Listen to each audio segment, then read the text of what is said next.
foforo ene ewura ene yawada yi mu hye ho den se wode anidaso foforo ene ewura ene dan mu na eye den yara wampa ba ubetimi abomoden na ne enkunimdie bia ewo yawada yi mu no wonsa atumi aka omanma yamamu nyina achen yamobi bia akwaba na anopai makai wo se ade akye bia dwumadie so ne aha eye SOMPA 101.1 FM moa munua be ma OWOAHENE ACHEAMPONG ena anopai nso maba ofie ho maba wadwumam maba kaa no mu ba bibia wo a wotie SOMPA bia yama wache yechiache mu nyina yechia takwanso ayem yechia nkrutu atwa ho ahia yechia eye atoye mantam yechia oman Ghana yenim se obi bia ho ye anopai yakoma mu mpae a yebo edemamo ene se awurade man ne dai ensimu ye awurade man ne dai de beye esane musuo nkwanhia empare mo na fei ene dai enye yenhira na ye nyina ye kobedu a ye de aseda ama onyame asamba akona mepesa meka kyerɛw ene edadua yi yewo Bible sasa okasa tia honhom kronkron a omfa nkyɛw na mmom eno achi no bone ba ko bi so wo ho a eye awurade tan na awurade omfa nkyɛw eye bone benya se wunua afomwo na fache na wo se wo mfa nkyɛ no eno so ye bone ba ko a awurade chiri kokokokokoko eno nti anopai mesrew minim ne afomwo minim ne atia wanan so sadia ade bia wode ayew sadia ne ya esitie sadia esia ku wanimu ase akoduru bia metadizifo asem kan ye ose Kristo nti jaimanenka anopai saboni we awurade se so obi fomwo obi ye obone na wamfa nkyɛ na awurade so mfa wo de nkyɛw enti anopai so obi afomwo a fo wani to Kristo anim na gya mu manenka fo wani to Kristo anim na kasa Kristo nti enye hwe magya mu amanaka sei na anopai mema wache mema wakwaba na makai wo se enenso yatena se yetena se akopem se nonkono ebepai mu encha futu se mu ba eno achi ewiem nsachira ebetoa so kwan so jojo ebeba ene yawoi enso na afi yatoa so atumi akoyanim ahwe sadia abrabo asetena ne adeye enyina ebeye kase ebo eba Ghana Today betoa so na yakoyanim kakra ne yane ani PP for nso usi nkonwa ye dwen oman Ghana eho ade akye bia midin ede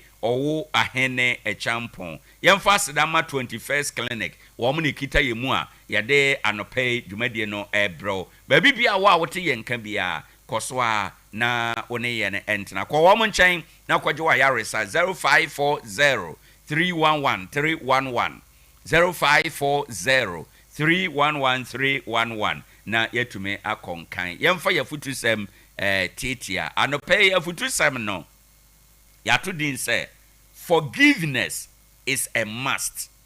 Forgiveness is a must. Boniface eyenhye esese etwase wode bone eche anope yafutuo enie ni amepesa wote ase ne se ene ya wode ya nyame ama ade achenwe ade ba ko ese wo hwe ne ye pa ne se wonfa obi ho asem hye wakoma mu ade ba ko ese wo hunu pa ne se ade achenwe obi a obefom obi a wode ne bone ebeche no emfa ho ne mpredodo a nipa no ebefom wo se nipa no fom wo na oka se menua mafom fa cheme jaimu manenka fa ne fom so eche no afei anopai ade ba ko mepese wo hunu ne se ade a ehu pa ene se obi a ye obone na nipa ne se fa cheme na se memfa nchew abusua yenim ade chemu asem upia kwa adwuman upia kwa abontene utu kwan se wansan ya mafie biewa nipa no a wode ne ho asem ahye wutirimu no obeye den yakwa koyia no ose unuafom wo a fache no enti yebo mpaye ye na gya wo soro udin ho nte wahenie mmra de awopenye wa asase so said ya esi ewo soro ma ye ne yaduane na fa ye mfom so kyeyen said ya ye de kye wona ofom ye no anopai sa wo sampa ye we bi na se still unua ho asem da so hye wutima na eden enti anopai ma desre mafutuo a me de ma me maame me papa enye se minim kyen wo enye se me ye nimdifo kyen wo enye se me ye banyansafo kyen wo na mom adom awurade de adom ye se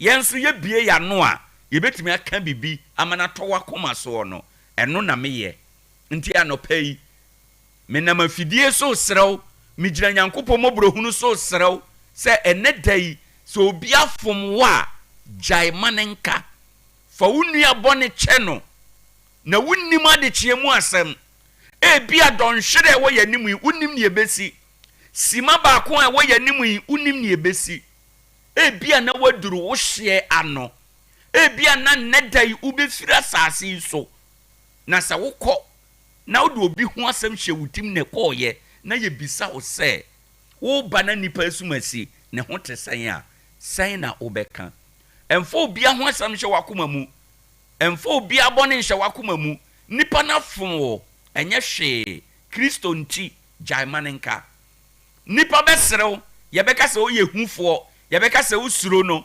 ane ma yenka sa wo de ye wafam de se nipa na jai de aka ma awurade areto vengeance is of the Lord areto wo awurade nsem awurade na tuaka wo enye nipa enti sa no pai obi afom wo ana wo na wafom obi a ene nipa no monka mom obata bitimi ka se me ne me ba we ye nkasa da ampa bepem ne obata bi ne ba ya aka misrew ne atie bia eye wunti na no pai awurade se menka sa asema mekan misrew make peace with everybody reconcile with everybody yenimo niema ebe hu enti misrew anopai ma wani na ho anopai ma wani mra wo ho so obi afom wa fa kye no Kristo nti emfo obi asam hye wo umu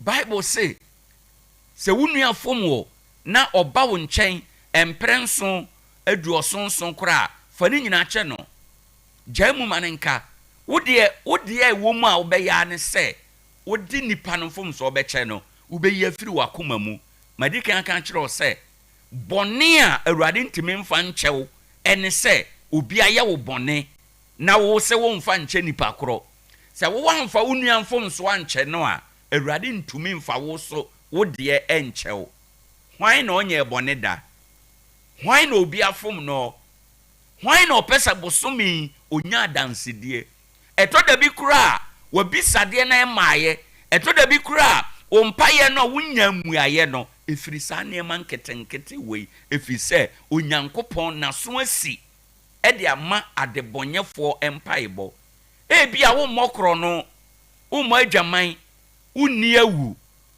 wo ya wo niema pepepe enso woni wonua ya aka asɛ wo niema nyina enti mesrew anopai forgiveness is a must etwa se wodi wonua mfom so kye no na awurade nso de wo de kyew asem no eye natural justice fa wonua mfom so kye no na awurade so mfa wo de nkyew nti sa wo no obi ayaka emfa ho ne mfie dodo ade a awurade ani beje ho anopai ade a heavens ebedi ahurusie anopai ene se obi a wafom wo obi a na ya aka akye anopai wo befa phone na befre no menua na ete sen de asie ewo yentamu bia yenyan manenka na yenyina yentena se anuanom heavens ani beje ahurusie beba heavens na osoro be kai wo asase be kai wo na abrabo be si wo yie anopai mesrew eye wunti ena awurade se menka sa asem nkyerɛ se forgiveness is a must fa wonua fom so kye no etwa sa wo de kye no na awurade nso de wo de akyɛw me da se bebre se wa ma me ho anye wahi na watie manum asem awurade mmoa wo na asem nhwe wo so awurade mmoa wo na asem ntenetene wo awurade mmoa wo na ade nyina nsi iye adofo ne ye nyemre o enya ade edafom so obi afom wo ebi kura nam ono nti ene wawade eguye ebi kura nam ono nti ena yeyi wadie ebi kura enam ono nti ena ukọ nsohwe ne amane ebi mu hwe Judas anase Peter Judas na yi Yesu mai na yekum no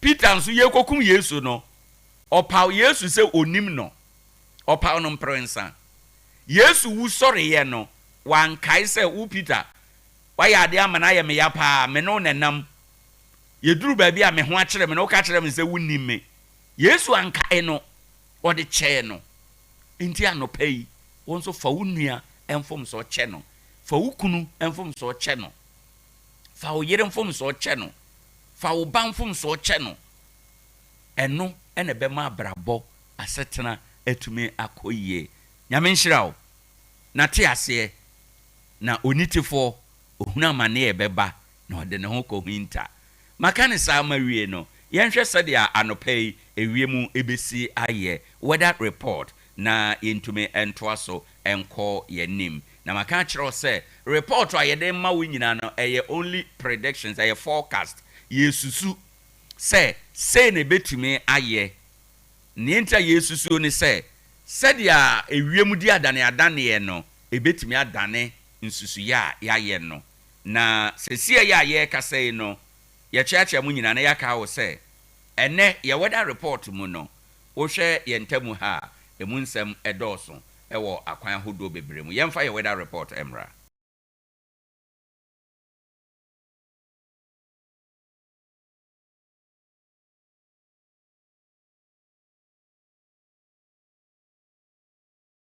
.1 ADEA AKYE ABIA na ne sei na ewiemu ebesi aye ene ewo takwa no ye hwe animu se nsuo no ebeba na ene nsu toye no sei na ebesi aye ebe ewomu a na ato kakra wa na ajai na ewomu a ewia na aba ana ewomu a na ewiemu ate ewomu ebetimi aba nti obro ni beka se ye benya periods of rain intermittent rain ena ebenya enedai ewo ha enom enti se upia bonten a ubetimi afa bibiti se raincoat upia bonten a ubetimi afa bibiti se chiniye se beya se osuo no ba ubetimi abo ho ban se awia no ba ubetimi abo ho ban ye kwa anwumere mu no eyade a animu be bai ama kusuye no eno so aba ewiem anadwi ebra ye kwa akoda no ewiem hye ene ya wo anopai no ejina degree Celsius no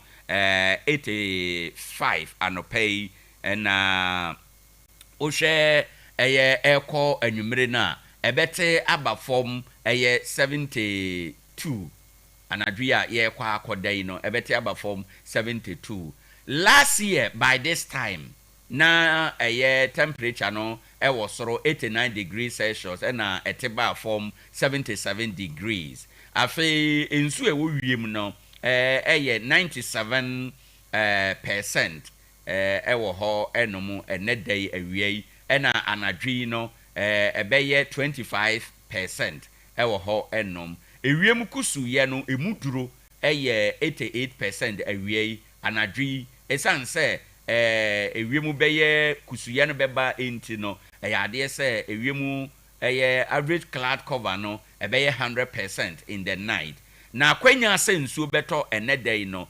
97% ewo awiei na anadwi 25% ewo ho akwanya se nsuo ebeto enedai eno no enti abusia ya na wa hyere nso enti yaka kire se ene yebenya periods of rain ewomu ana nsuo na tokakra ebetuma aba se nsuo no betuma to low cost enso okoba bi te se bia cyanide na eho nsuo na nto periods of rain na betuma to meamea akuaku saa enti yenhye no enso enti se to ba bi na nto wo hɔ a na kire se ensusu ya yede ema wo nie ye weather report ana se forecaster anope yade ebrewo enie yeda ye ho aba yeba yebekwa ahoma no so sabre ya nsu ahya ase egugui kwan be na e wo se ye hwe na yakwan so eye jojo yeba sese a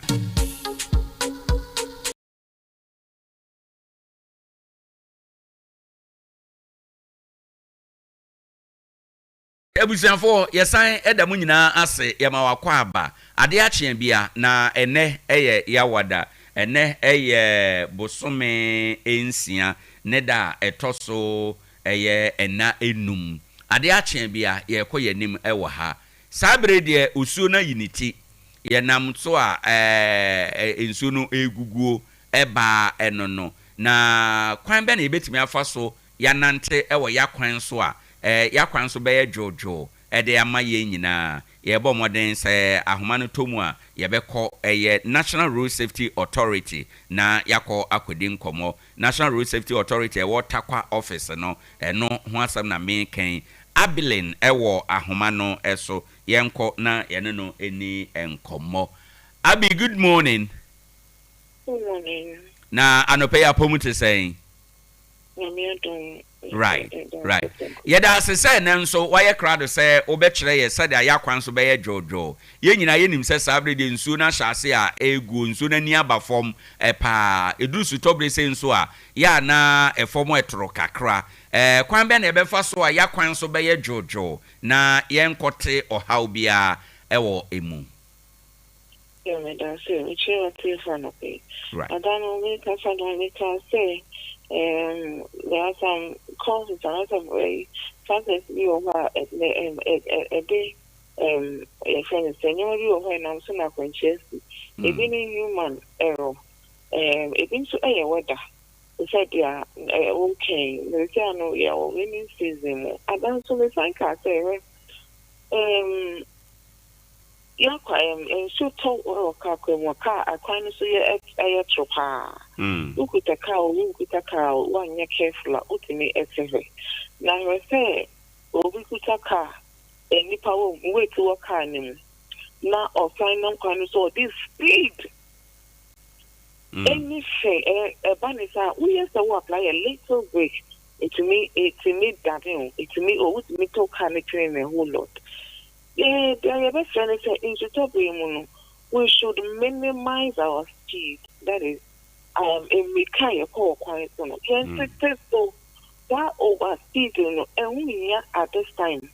Right. Even the normal speed is a overspeed because the normal speed now the corner, if I show and we that be. This is the time I even also my dream bus to say, in short, I find it so and now also with the time, we are friends. The kind of put on more speedy into no when the place that your friends are quite so actual. I also speeding. There is always a friction, and it to me anything. It to me you a touch me baby. Can it to me? You can leave control to cannot to me. If you saw what you say, I must say on the crisis are constantly going up. And you should talk break and create. Let's say. In the top another weather, no, I am more kusunia then. May boy a cocoa drivers into especially say this is the time that you see a fog light and then more. Right. They can't fog light now. Light in case we be not a work car anymore, especially after a headlight in Nakisano. If you see that fog light anymore, and no fog light it penetrates through foggy weather. And I would say, I said, the video kusu fog light penetrates through. That's a better explain headlights. You have to be a dream say headlights, they should turn out a remote the weather night who and nim cabin so and who a headlight edition, patron headlights, and your fog light. Fog light and air penetrates through it into be all ban. Rather difficult be about those cabin am higher. Also, no cabin so by now, fog lights. Also, when say no cabin am higher, but not headlights to be a headlights to be in the but this time no, we are minimizing how we use it. Except of course they are not anyway. Right. You better bebre abi ene afutua ode amaye ne enti no raining season no anase weather no mu eye kusu kakra sa na ensese ye use headlight ye use fog light no eno ene afutu a wode maye na ewo ha enom na no in fact enora technically yentim no wankasa na obi de question bi ba ya na o se yenya wa yemisa na me prefer say bia anka nyame ya adom efiri ochena na any other days na aka no ubeyi ano na nasema obisa no se driver ni wo de ka ekọ na suddenly wa ublika ferry utia entia uye bibia enyeye car no so is in motion dear na ubeye practically car no bekwa ko gina boko na emfa asembia emma entino meaning say briefly no betima ka ho bibi kakra ansa na bia later day no one my deeper nchechiremu a I'm going to be wicked to it.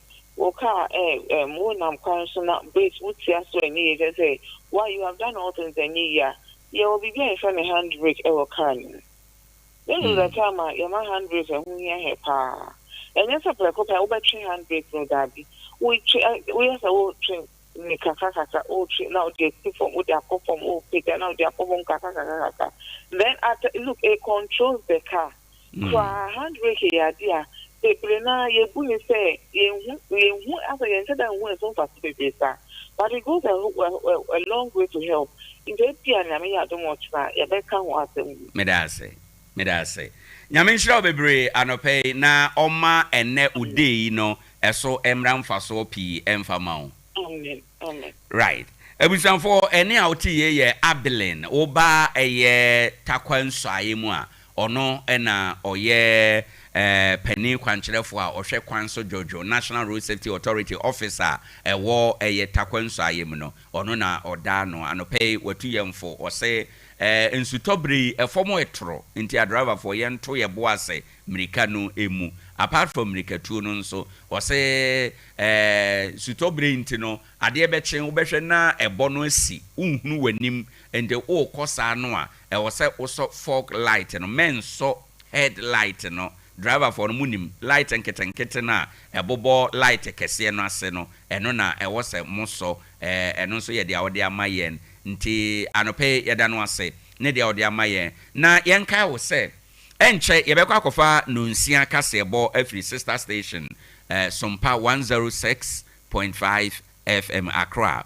na 21st Keneke for na eboa ya ma yedi dwumade na mawo adokotafo ni nyina no pay no nwotwe wo mo tenase aye adwuma kopem anwumere nonum yebesa yade bia ema ne mema yade mpanini mofra yade yesa ni nyina mo amapa wo ache na ye mu yade na wakofa bie yade bia fa kona ye nhwe ma na mmom yade pa yade yensasi yeboka se Ghana ne abibiremu ha ye na ye wona duro kese pa no eye siateka na ye ntini efiri usisi echi fa usirem ekwa akosi wo nan na esi fom no enti santri no enam ho enom eho techema ahom tepa ye wani amra edo beto fom ene nea ekeka ho enti ye bodawuro akai wo se wo sa ha no bi ko 21st clinic na ye nhwe mawo ye wo takwa Roman stores no nhwe animu takra de ye wo ho enom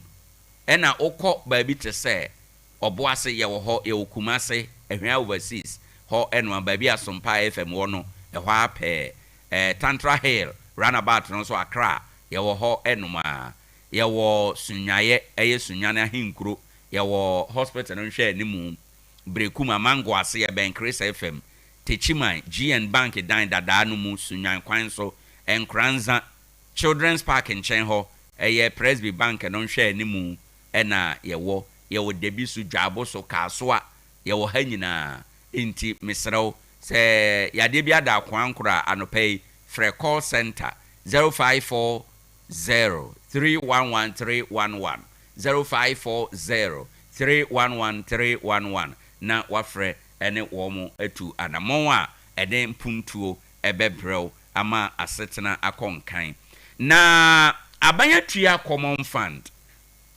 fund na abanyatua na eye oman sika yede bo assemblies na akohoma ema assemblies no etime edi wo mo dwuma na common fund na omo atua no sese enhwehweye cabinet approve guideline ede ato ho wo ma kire sika no nea yɛmfa nyɛ enti o ma chichechichem nea common fund no sika no dodo bi assembly bia ubenya no ya kyerɛ ne fa yɛ fa mu 10% yesei fa 20% yesei fa 30% yesei o ma kyerɛ ne nyinaa ɛwɔ hɔ anope yɛbɛyɛ ho presentation ɛwɔ ha ɛde di nkɔmɔ akyerɛw na yɛhunu baabi a yɛkorɔ ɛne nea ɛwɔ yɛnim enti no yɛnhyɛ ɛno ɛnson na enema nkɔ enkan enenso yɛde yɛdwumadie assetes ɛbɛbrɛw ɛno yɛbɛdɔmu sukɔ ama bibia ɛtume akɔnkan ɛde amaw enti no yɛnhyɛ ɛno nso na yɛnkɔ yɛnim na anɔpɛyi wohwɛ dawubɔ emu a panimfo akasa ɛwɔ asɛ emfie du atwam onie egya ne nsuyire fa Ghana ɛma nipa mpempem ɛhwere wɔn kwa no na ya ade anka ebetime asia no Professor Gordon ena ekasa asɛm yi sanso ena panifo kase atorencham a esisie ɛwɔ man mu ene ne ekeka ho no nyina yɛnhwɛ sɛ yebesi ano yɛbɛpɛ ano na duagu bra ɛbɛboa afi panifo ekasa anti Gisela Tete ɔno na ekasa yi ɔse sɛ ɛbɛya mfie du de ɛto Ghana filling station ejato mu na ne nsuo di afrahye nkrofo sese nkrofo japade no se be ye bi ma bio no yentwa ba nhwe ano filling stations no bi ho ha aben kromu dodo e wo se yeyi efiri ho na ye pe ho asem ka yemfa kase bo no mra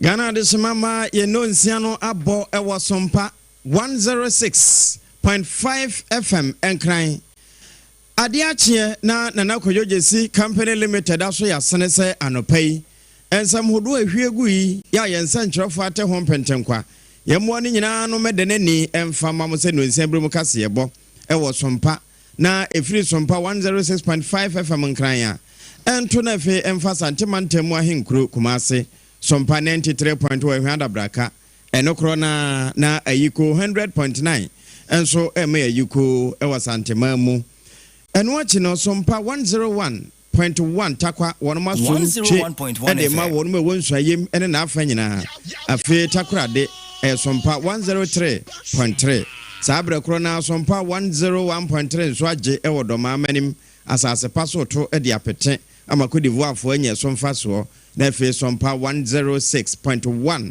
waje watachimai bono Easter hinkro 90.7 ye Sompa nkransa eno ene kwa kosifra wano no ho a ene fe 98.9 eno eye bono hinkro ahafofo nyina ho na wonmo efa edifri Facebook no eye Sompa 106.5 FM Accra eho yehia wadwe nkyere ene wonso won kanto so sabre kro na YouTube no eye Sompa FM live ensemi nyina wo www.sompaonline.com ya bono bede de akoto abesanim enya bi na wakenkan decoder no so eye Sompa FM babia FM stations akentira wawo no ye gina mu se franka anopa ensama ye de ba na kwojojesi company limited aso ya sena ye de to no bi enese mampani John Dramani Mahama e de atodwa e kire se sa petrol wansi de da so no enya de ebe ha dwene e wo filling stations ahodo Saranso ena kane mampani abedi akyi Dr. Mahmoud Baumia enso ede atodwa se sa enhyehyɛ fufuro ya abafa 1 cedi no ehono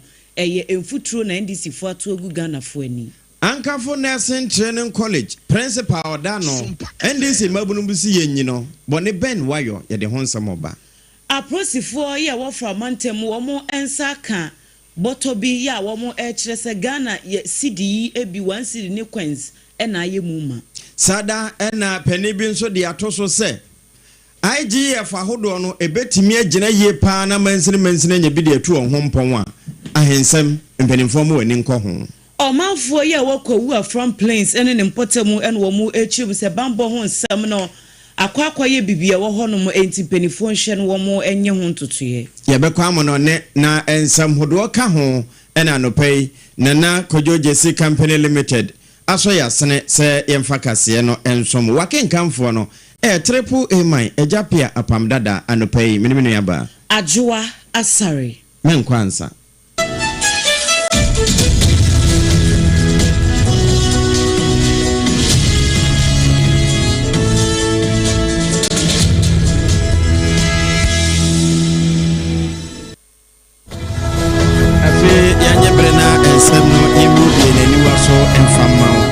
Ghana Mampeni, His Excellency John Dramani Mahama Sremu Sejata Wakasa ADEA AKYE Petrus Afi yanye brena ensem no yemibie naniwa so emfamma Ghana Mampeni His Excellency John Dramani Mahama Sremu Sejata Wakasa ADEA AKYE Petrus sei one Ghana city eda da so ye binum asase ewe no se twapia wodi atoso kire se okọ fuel stations ahodo no a enya de asa one city ede ha bia ebeba obese ebeka pompe no na kampese ababa kan otokuru no a wono mubudi agumo ama wonso odi akwakoye adwuma na yewura ede sansemi etoso no ene wo chese we ayese brode ebaaya ode ene babeboaye ne se hunti Ghana fo a ensem binom deda wo mutirim wo monka wo makoma ento onyam na enema ebesesa. Well, to ensure stable supply of electricity. With the ongoing developments in the upstream sector, we expect to receive more gas from our ENI Sankofa and Jubilee and 10 fields. With also the assurance of additional gas through the West African gas pipeline, we expect to substantially reduce the use of liquid fuels in our energy mix. At that stage, the resources generated by this increased levy will be channeled to pay down accumulated legacy debts in the power sector. With the recent gains in macro stability and strengthening of the Ghanaian city, this levy is not expected to result in any immediate fuel price increases at the pump. We are fully aware of the burden this will place on households and businesses, but I want to assure Ghanaians that this decision was not taken lightly. While initially much of this revenue will go into the purchase of fuel to ensure stable supply of electricity, with the ongoing developments in the upstream sector, we expect to receive more gas from our ENI Sankofa and Jubilee and 10 fields. With also the assurance of additional gas through the West African gas pipeline, we expect to substantially reduce the use of liquid fuels in our energy mix. At that stage, the resources generated by this increased levy will be channeled to pay down accumulated legacy debts in the power sector. With the recent gains in macro stability and strengthening of the Ghanaian city, this levy is not expected to result in any immediate fuel price increases at the pump. We are fully aware of the burden this will place on households and businesses, but I want to assure Ghanaians that this decision was not taken lightly. While initially much of this revenue will go into the purchase of fuel to ensure stable supply of electricity, with the ongoing developments in the upstream sector, we expect to receive more gas from our ENI Sankofa and Jubilee and 10 fields. With also the assurance of additional gas through the West African gas pipeline, we expect to substantially reduce the use of liquid fuels in our energy mix. At that stage, the resources generated by this increased levy will be channeled to pay down accumulated legacy debts in the power sector.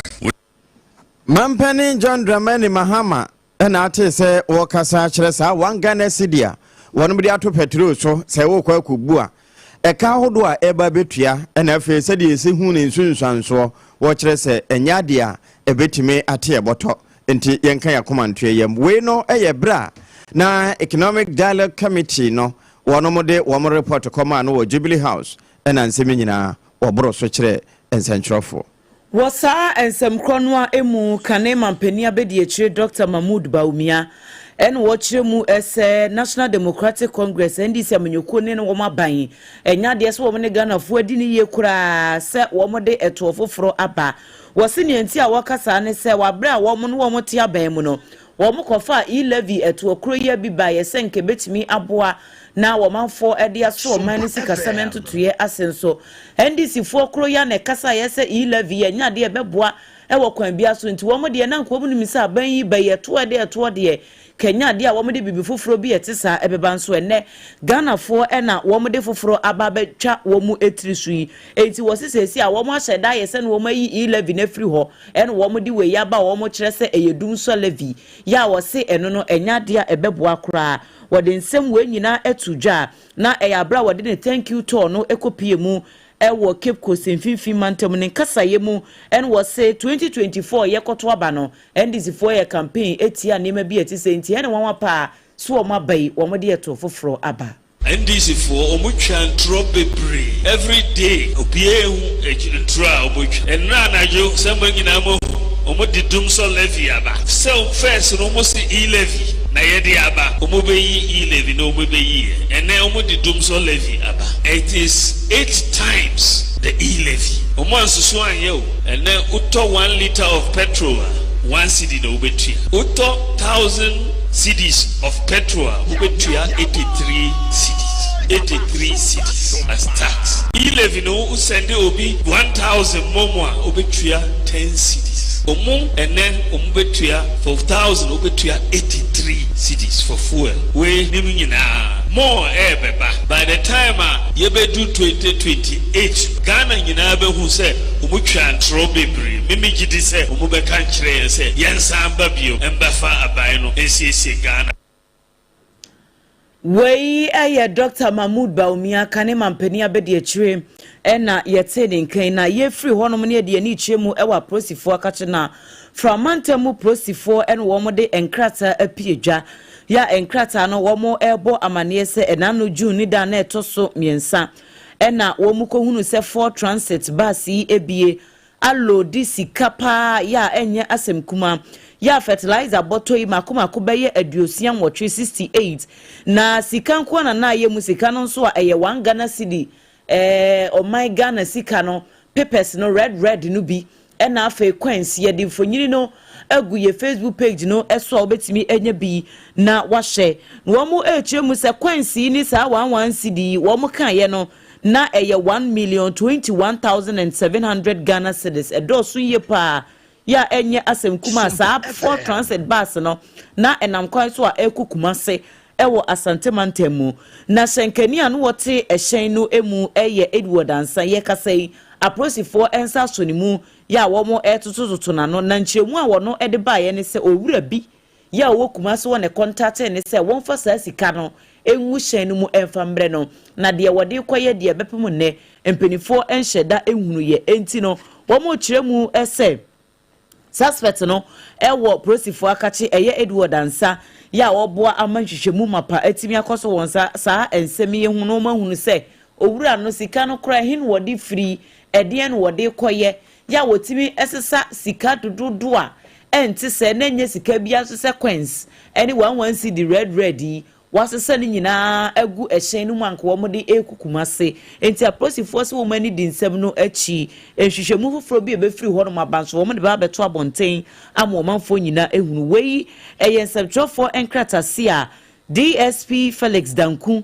wono ena okofra mantem a woda public affairs unit na no wono ena nensa ehyasie ene yenye free 1 Ghana cedi ya se eye levy no ye da petrol so na wo mode kwa kote so bi ana se wo mode koma filling stations no na obese wo mode ayensesa ene ye da ache ene ye behuno me do ko mfimfiri mantamo na ho na chini ye ma wono mu ye mabunu nso akeka wono mo ho na wo mo nsama wo mode to so ne se yewra Simon Dogidon wono mu nyina di wono ne pani a woda commander ana se ankafo nursing training no anwo na commander Edna Agwafo Ebrim eho ena mabunu keka wono mo ho boneko apani ye die je wo mo na betimi a kire esanse na nafosu wona na edi mabunu anim a wona nsantwerefo edi nkomo na ye kan nyaanye de emri be wa abasan ko na opanyin bi o reverend o fa madam Grace Nku ano na o principal pepe ya onam no do mande ya gbo chenku ya bahai odidi na ase em wo pam maame no abra wa afọ kon osere wo fado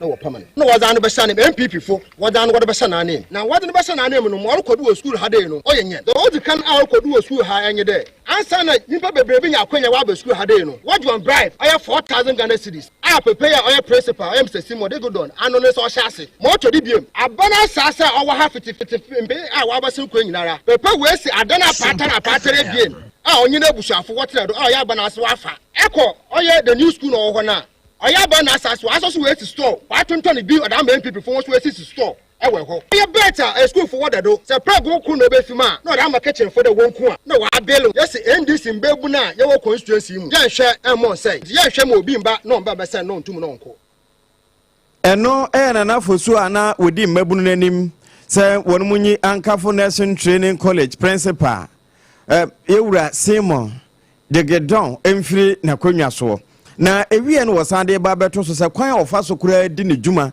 se kapre na ade bekwa akoma no ebewie ho akontabu na aye bibie wo ho eno so woto aso sei ebe yigine nyanya yi de ya ankafo sakat na impemfe bie na wo hade no run hospital no down wo mo hospital no olubofu impemfe bie kan wasemi won bohu oban hospital ne hyehyai they want to hospital tumpuna sabe wonyama wa ye so far e chere wonim bie no fom enti ADC imbebu na yo kodium hade one subeninti one man kofo rubu abena nyimtie no yes ye hwe e madam adun tum no onkodo sika sam no ntotwe no onkoye e wo ha yisusu de brianka osoda nka okwa aban ho e ma aban onya ho mfoso no tum no rehwe ma hospital tum no otumpon no orokwa ankwankru wo kotokum adam mpemfe bia no wudintintima no wo embe COVID-19 be no nyina yete ankra tede ho de sika otum oba hospital ha over 4.5 billion old Ghana cedis GMPC once we buy donations ewa ha emiska ya kan wasemi oni ho na nafosu a wodi mabunanim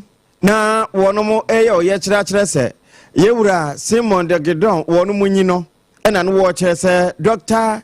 Evesi Kwao NFA Dr. Julius Zate wonomo amamuomu no enema nkoye kura wo ankafo asopiti ho wei eye bra yenua erekanan wo bren ne kokko no hye na no ene wode nsemi to so Omanfo a ewo kowu from plains ewe pue mantemu ene de ofra kwa mampanyifo se anti-robbery task force ya mrebi wo mote ya na ebo omanfo ho ban won potem ho no wo mon san emfa mra biem ne enti omanfo yi ekasa ne se kro no se masore pa ya na nsem ntem kura wo se akromfo renfo bi koto hye bi eso no opinfo bi kura timwe no kura na akwakwa ye nsem bebre na eno no omanfo no se sa task force no de no wo mubo adwuma wo mo potem ho a wo ntine ma bi atisei na wo mo dwumadie na nsemu ase enhye da enkeka ne ho saa enu nti no wo hunu sa akromfo no wo masa asori biem no wo mo ne sompa kase ekasai anti robbery for no omo for mo mra biem because ne ma ekoso ha no ya ebetom wa hu hu obi a ye be robo wo be hie obi a onam kwan mu a okona fom kra wan hwe abeka se wo no a wo be bo no hu ya ne se omo si fom no mo di tuo ne bo doctor ne eni hadom se na efri moja ba next thing na me se hu ya ne se no mo bisa obi sika motor driver bi sika ba omo bisa no so oni bi ana omo twa na chi ese twa ne nsaka ho na me kura mpo se na ma fa fronti no se ne me da form no na me hu se ne me si fa da form na me mafuye me ya nti me sorry na me nsenyi na eye me ya na me ko mi kuro mu kono ho eti ana mbeta ke ye ne to ka no so for eti na me nsa de na omo ko omo twa adua si kwan no Wei eyo omanfo bi a ewo kowu from plains ene yete wo monkan na ensemi eho mensi no uko emu a eye kowu from plains north district no acting coordinating director eye Kofi Fojo wono so de tu yenim ene wo kire mu se anti robbery task force ne de se besan aba enye se mensi no sore ya no mu tu na mo bi ete sa esese wo muni penifo di hu nkomo ansa o say yetimi ye assessment na ye hwe how effective if it calls for say anti-robbery task force no you be deploy why not? It seems it will be an improvement and I say it will be an enhancement to combat all these menace. Inti meka say kranhye sem a ne say achia nenso emu ye kronosem de ye entertaining no your district nim. Ora Kofi Fojo ene ye acting coordinating director ewo kowu from plains north mensino emune krokramu divisional commander eye ACP Christopher Klomega wono ene de ato yanim so situation ni de sesi approach for maso ano ena sa akro no no anansemu ekoso enu nti amo omanfo no wo mo yem hyehye wo mo ne ade no wo ma kire nipa nan ewo sansem no emu. But I'm giving them the assurance that we have not lost control over the situation. We are in control. We are totally in control of the situation. The OWOAHENE incident, which has become the reference point, as I'm talking to you, 4 suspects have been arrested. Director General CID is supporting us to do the investigation. So they should rest assured. We are going to fight the situation until it has come to normal as it used to be. ACP Christopher Klomega wono ene ye kowu from plains north divisional commander ene yetenin king Shannon so say Nana Kwajoje si no nsia bremu kasa ebo edi free sompa 106.5 FM Accra no eno na egu so aye bi mo why secured secure sanitary pad eka ho bi na medo ko sunwane bona henkuro eho na sompa 98.9 yewra KK pepramo manager ABY Nana Poku PSC NC Kwasi Joshua mo amakona du no mo na eho na asemi free ba de wo ya ban krache e won potem ho yewra Vincent entry aje Kennedy ho na wode to so chese sade enkran na no na wono pampam wo mo etetete afudwabrim baabi anipa befa na adwadifo age ho afa makai kura ne nya baabi mfa no wo mo pampam wo mo na afeye bububu adam bi esisi sumram ade agugu no sunwane nso wono mo ba beyobi na wo mo de ne sade beye na krotam no bia hodo a wo mo didwa eho betimi ate kai betimi anya ne baabi afa na nipa nso befa ne baabi eso ofa na adwadifo nso bewo baabi a ewo se wono mo beye di conjunction chenchire bi na wakyerɛkyerɛ bia poten ya wo mo de befa manyamre odudwa me aye ama me ne mpanyifo mu assembly abantro ama ye hu de ekoso kakra ene na monto sa assembly no ene mani mi ayetimi eye efa de ya ide ekwa monte de ni komu ye ade ba ko a ma probo no me ne madwumafo ye hu ni se oba ye kuro mu a aka ne net sa fie kakra atwam bana se ni bo se atonton dodo na no ekoso ewo ya kwan mu ama ne oba yesunya kroma kaya kwan dodo na no double lanes ena ma tonton ama ene outer lane no kwa de more or less no akrosu eteno kwa ma ene traffic abasunya krom pa kese a especially rush hours in the front of pa besi no sia kobo be se anopa no wotwe no nkro traffic krom eno yewra Vincent Ntweaje wona ye sunwan abankrache pani na ewie no wasande beto so echese eduse ensuo toto a enyarewa bi wo ho ene nam nsuo mu na eba sede be na bonahenkuro won be yi won ho afiri mu nti eno nso wo bro nsemwe so de kire yense ntwerofo yati abadwoku a ye friend no di congestion committee ani nyina ne se saa committee no atena se edi no ma gu nkrata so ama o ma kire ye kwan a ye befa so na ye di dwuma ma isunya kromati adasa tonton a ye anase ye hu ne se isunya krom no ekoso pa no ye fi hokra eti committee no yate awia nipa be se enso wotwe ene wo so me akasa se MC me na me ye chairman me municipal coordinating director ka ho me deputy director ba ko ka ho municipal environmental health analyst ka ho municipal budget analyst ka ho NCC director ka ho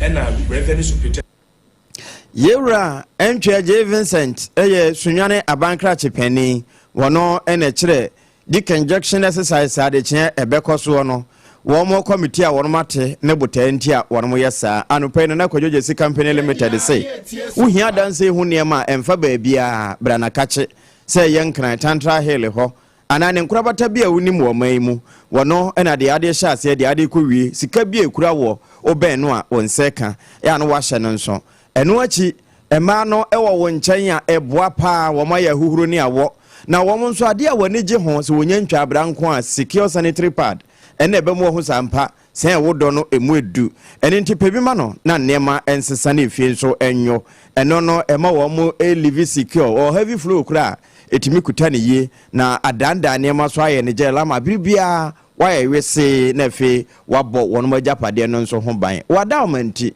ye na ye homra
pie etu asia na eye endpoint homeopathic clinic anase eye kidney eye liver problem wo fa baabi na adwodwo na de fa ne premature ejaculation no a ba ma bi a wo ne wodofo akwakwahia asa wo di ne ho agro asa wo tonte ene ye bra endpoint homeopathic clinic na ye moa wo ema ne mema mo pa wo eye endpoint homeopathic clinic wo mo da mufua yare bia infections bi ne wo ho anase bia wo hwa wo fa baabi na adwodwo kidney problem prostate de eye endpoint homeopathic clinic ahenema kokobe kumase ba ko ho eben angel educational complex no ena akra hanso so de wo mo gina mu ankasa e was painted bebre friend share signboard no wuduro na ubusasa wo pe endpoint homeopathic clinic obia ebechro for endpoint e was 0244867068 and 0274234321 endpoint homeopathic clinic wo mo dem fo medo edura no pa wutimi to wo boase etwitwiwsi o ado na so ni se me the yas toothpaste and the brush and the twitwi mesima menya homka same thing na ye bokoi na me die me all time favorite yas herbal toothpaste and the brush aboa me amasesei menum so a enwunu anasa de ehia me semfimfem me biem na wo hwasa me se aye fita asesrecha homa na et brightens yas whitening toothpaste and the brush and me di hwimese enti na wo se efe na yas total care gel toothpaste and the brush ne die ebo wo se ho ban demu ne nyina ema wonum ye sham. Oh yes, Enukratrodo, Yas Herba, Yas Whitening, and the Yas Total Care Gel Toothpaste, and the brush, Abusian Chamfa. Sawo Pedudu 2 Ewon Kranha, for Leicester Ghana Limited, and was 050-161-9588. Leicester Ghana Limited, and the Yas Toothpaste Moahudo, and the brush Abejaso, Abebu. I'm on the Dinam foreign call. Hello, hello, Papa. What about to be a new? Sister say me feel London. US. Eh, na no kwade wo kura fra me bo mamania. Na papa mo hote sei. Awurade aduma haboko. Na kujejesi. Ekwo bo sempene mo. De woton adansi ho niam no nso. Wo hye ho de. Oh, wo hye ho. Ekwo ba. Mesi wo bo aduma kura sre kane no a. Na wodro US won so manfo bo ndin sa na. Eh, papa US hakura de. Na kujejesi company limited agi ba bia. Wo mo Holland, Germany, France, Italy, London, Canada. Eba adansi ho niam de a. Obia se na kujejesi company limited na matese wo bie depo kasie bi e wo kasoa e ho na wo bia koto adansi ho niema na eye no kura papa oh eye no kura pa a police station in Chenhua eh akuo ba sempre mo no onye mereda hwe we kura no miensa mua e na obia nfoforo yawo ba ko abu akwase paase kumase e ba ko so pokura se nkran ha obia se na kodwojasi eye bemaba e wo adansi mu woton cement iron rods banding wires and adua plywood and just said about dance wo te se bibia de hye adansi ase de ko wie depo no nyina nso eye tufo bo wudu kuka mu a wodu kodwa free akra wi kaso depo ene pokrasi de no kra to nchen a wo san obu akoteman tantra hill iron city amanfrom wasan bie depo kese so e wo koshiman kumase sepase depo no kra da nchen a ebi so magazine road head office no wa bie depo kese so e wo da de ntam edweso akra road femeso opposite aladi celia ampapa meboshen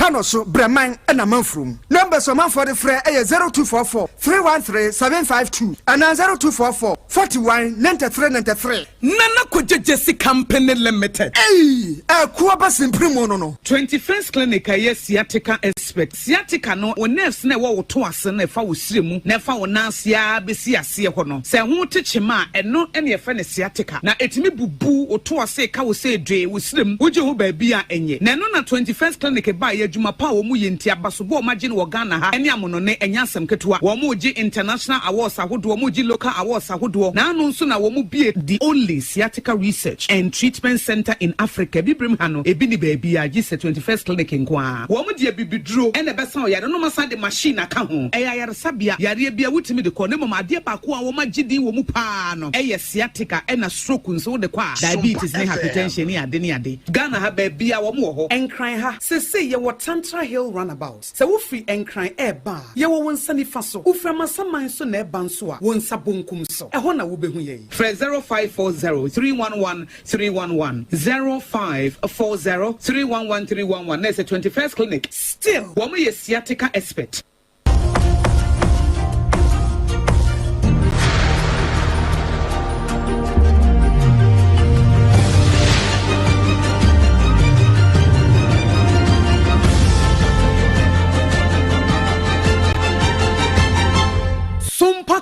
yebo ajibebia eno kretrudu ajibebia mpa yeto akase no so ama yeto aso na mensini krache panyini ewa hafuano South East ene asoye ya wo mo hye enuane ani kua eso Ministry of Food and Agric no wo maka bomu atu anamo bia ema ekuafo ye wo mpotom ho no de wo matede pa sansania ma eboa mu dwumadie etumi konkan enuro fertilizer ne niam bi etete sa no wo makoche bi de ama ekuafo a ewo empotem ho na DC Ora Nelson Ayaba wo no ene di dwumadie no animu a wo se NDC amanyoko no wo mo ehye ekuafo ne bo ewo mo campaign mu nti wo mabai de bo hye no a ene wo mu edi so no yentie ya ADEA ya pa entina abra ye bo ntuare wa ko yondramani mama e she Ghana fo ina bo se so ba obebu ama akuafo etibenya lazes ni AKYE ABIA ye beje yemfu se de be ya ye tam Ghana sika bebrebe diko krabia ni free amonore ba no se be de ebeti eye fe la na mo beje no besem se yenton etu kwa kakebe obele bia no fakoko ye eduma na me adome de nso ye de egu na ye papa Jonda mama ase nkete ene ya yekoti esesie yi eye Ora Nelson Ayaba wono ene ye DC ewo afuano South East enu achi ena Mensino District Director ya odakua ano Raymond Oklu enso editu dwasa na mo ya aban atui sese wo mobo aban na baso pa na emom ne wo besre ne se ekuafo no dwubadie bi sei ekoso wo mfo mo hu hyem se de be ya wo nso ebenya ho mfaso na ubokokoko no Fuma baso. Sansuna. Bibi mbana se fremwa nye ni sanye de enfama ye. Abani no ma biru ya de agu akwan mu. Ni fe chaza ya de abai. Sansuna figa na nsu e o kire de eba. Ebe bo anya nyina. De besremu eba mo anya enfa pompa de enso mu na embo anya nyina. Sa adwumade sei eye kuoku. De besremu emofo banchi. Bode ebro de obia de no ya de Raymond Oklu eneye afuano South East District Director ya odekua no ne krakra emu enakuafo a wo mo nso atidei wo mo ne SOMPA kase ekasai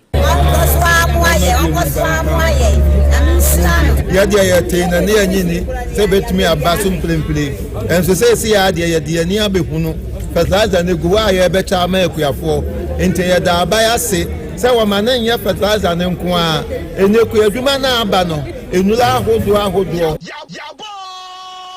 wei eye ekuafo binumu ewo afuano South East Mensino emu wo ne yen century ni Ebenezer owusu ansa ene twetwe sankomo yi ye ko ende kase no Endpoint Homeopathy Clinic na ka yen ho amaya ende shell signboard enkran anase kumase kronoma bo hia yade bi ehhehye ho no na de akwakodan wo nom na bra Ghana ye foto samfo yewura to ba fo sen ogina mrashe badwafie no obubu sika hodo aba sre ne abasa kire dodo ayekọ assembly ahodo wo bechese 25 million ekwa akọboa ma assembly bi atimi atu ne hompon eno ena SOMPA kase ebodemu ye ne yewura andi bedi akọ wono wa bempa ewa mamuo ene ne nchechemu no ode beto so achese se assembly ahodo no sika we yikọ na nananom ahense mu amansotwen shamanfo ho a sabi etese de wadware wi aboto pada na wayi mframa se tie bi ebehu akọ emfa ho ne sika botena ye de bema mpanimfo enkosi aga. Some assemblies cannot even generate about 300,000 Ghana cedis a year. It's very disheartening. If you go to some places, the assemblies can the money that they can generate from the IGF is around 200,000, 300,000 within a year. And some assemblies can also generate about 50 million, 30 million, 40 million. So my challenge here is that now the minister is saying he's going to give flat amount to all the assemblies, 25 million. Meaning some assemblies are still going to suffer and some are also.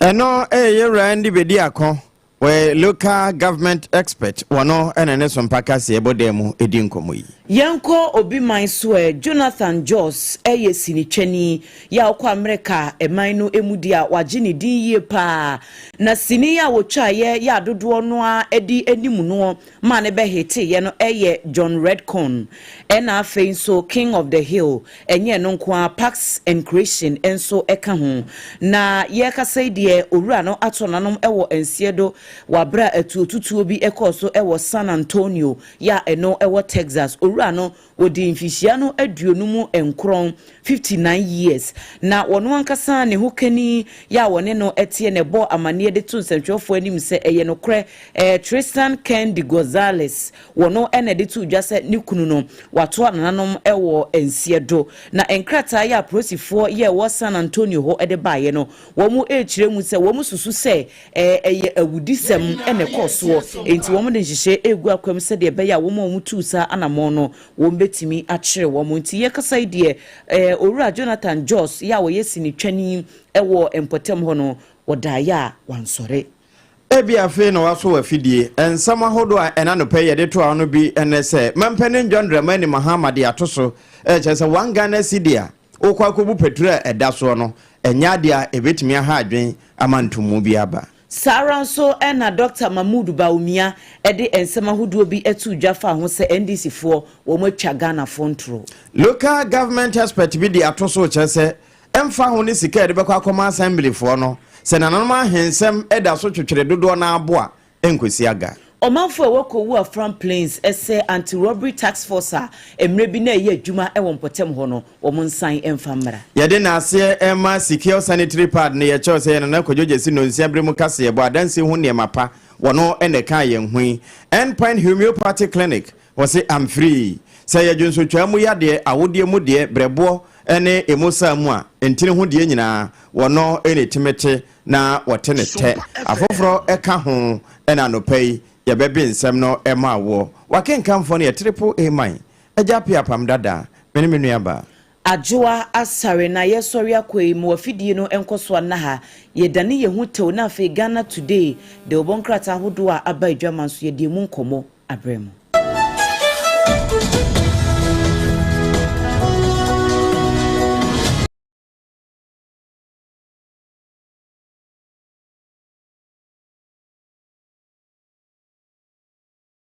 Jasiatica nante he say yes sciatica ye anima ye 21st clinic eju de bra bonidi bia wo pe say yes sciatica say yes soatica de anima ne say nerves na wo to ase no eba fa wusiremu akosi unase no say mu ka wodua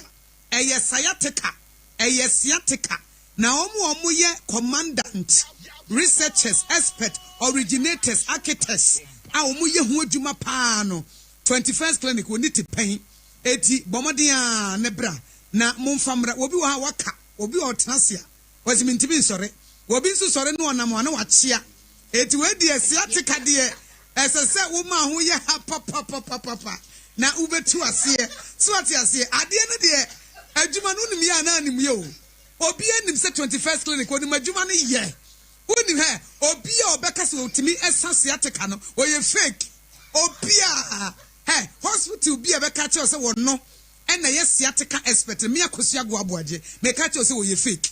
If it's original nan casano, a yes, sciatica, a yes, you and the Wusia, we yet day, which mean original, and your peda. So Wusia said, dear, so what is here, which mean original, and your pet, and you know, and Tishan so sciatica expert says, no, that more no munimu, not munim say, ya watermelon street here free ho. Won Tantra Hill runabout no ta wo fura wo de hwe wo free domina eba eya hwe wonsa nifa so wo bo sa wo furo ye na bo 21st clinic bowra ho na ekone ye nsom ye nkrabata no so de ye de apete Ghana ye wo branches be ye dunnum a ye som enkran Tantra Hill runabout ye nie kumase ye hwa ye wo hosunya ne tachima nkranza takura de tema kasoa ye line no eye simple wo bi atimi frɛ bi wo de phone ma akora na kro be frɛ wo 0540-311-311 0540-311-311 na wafre na sciatica expert Siakaka expert. 21st clinic. And them.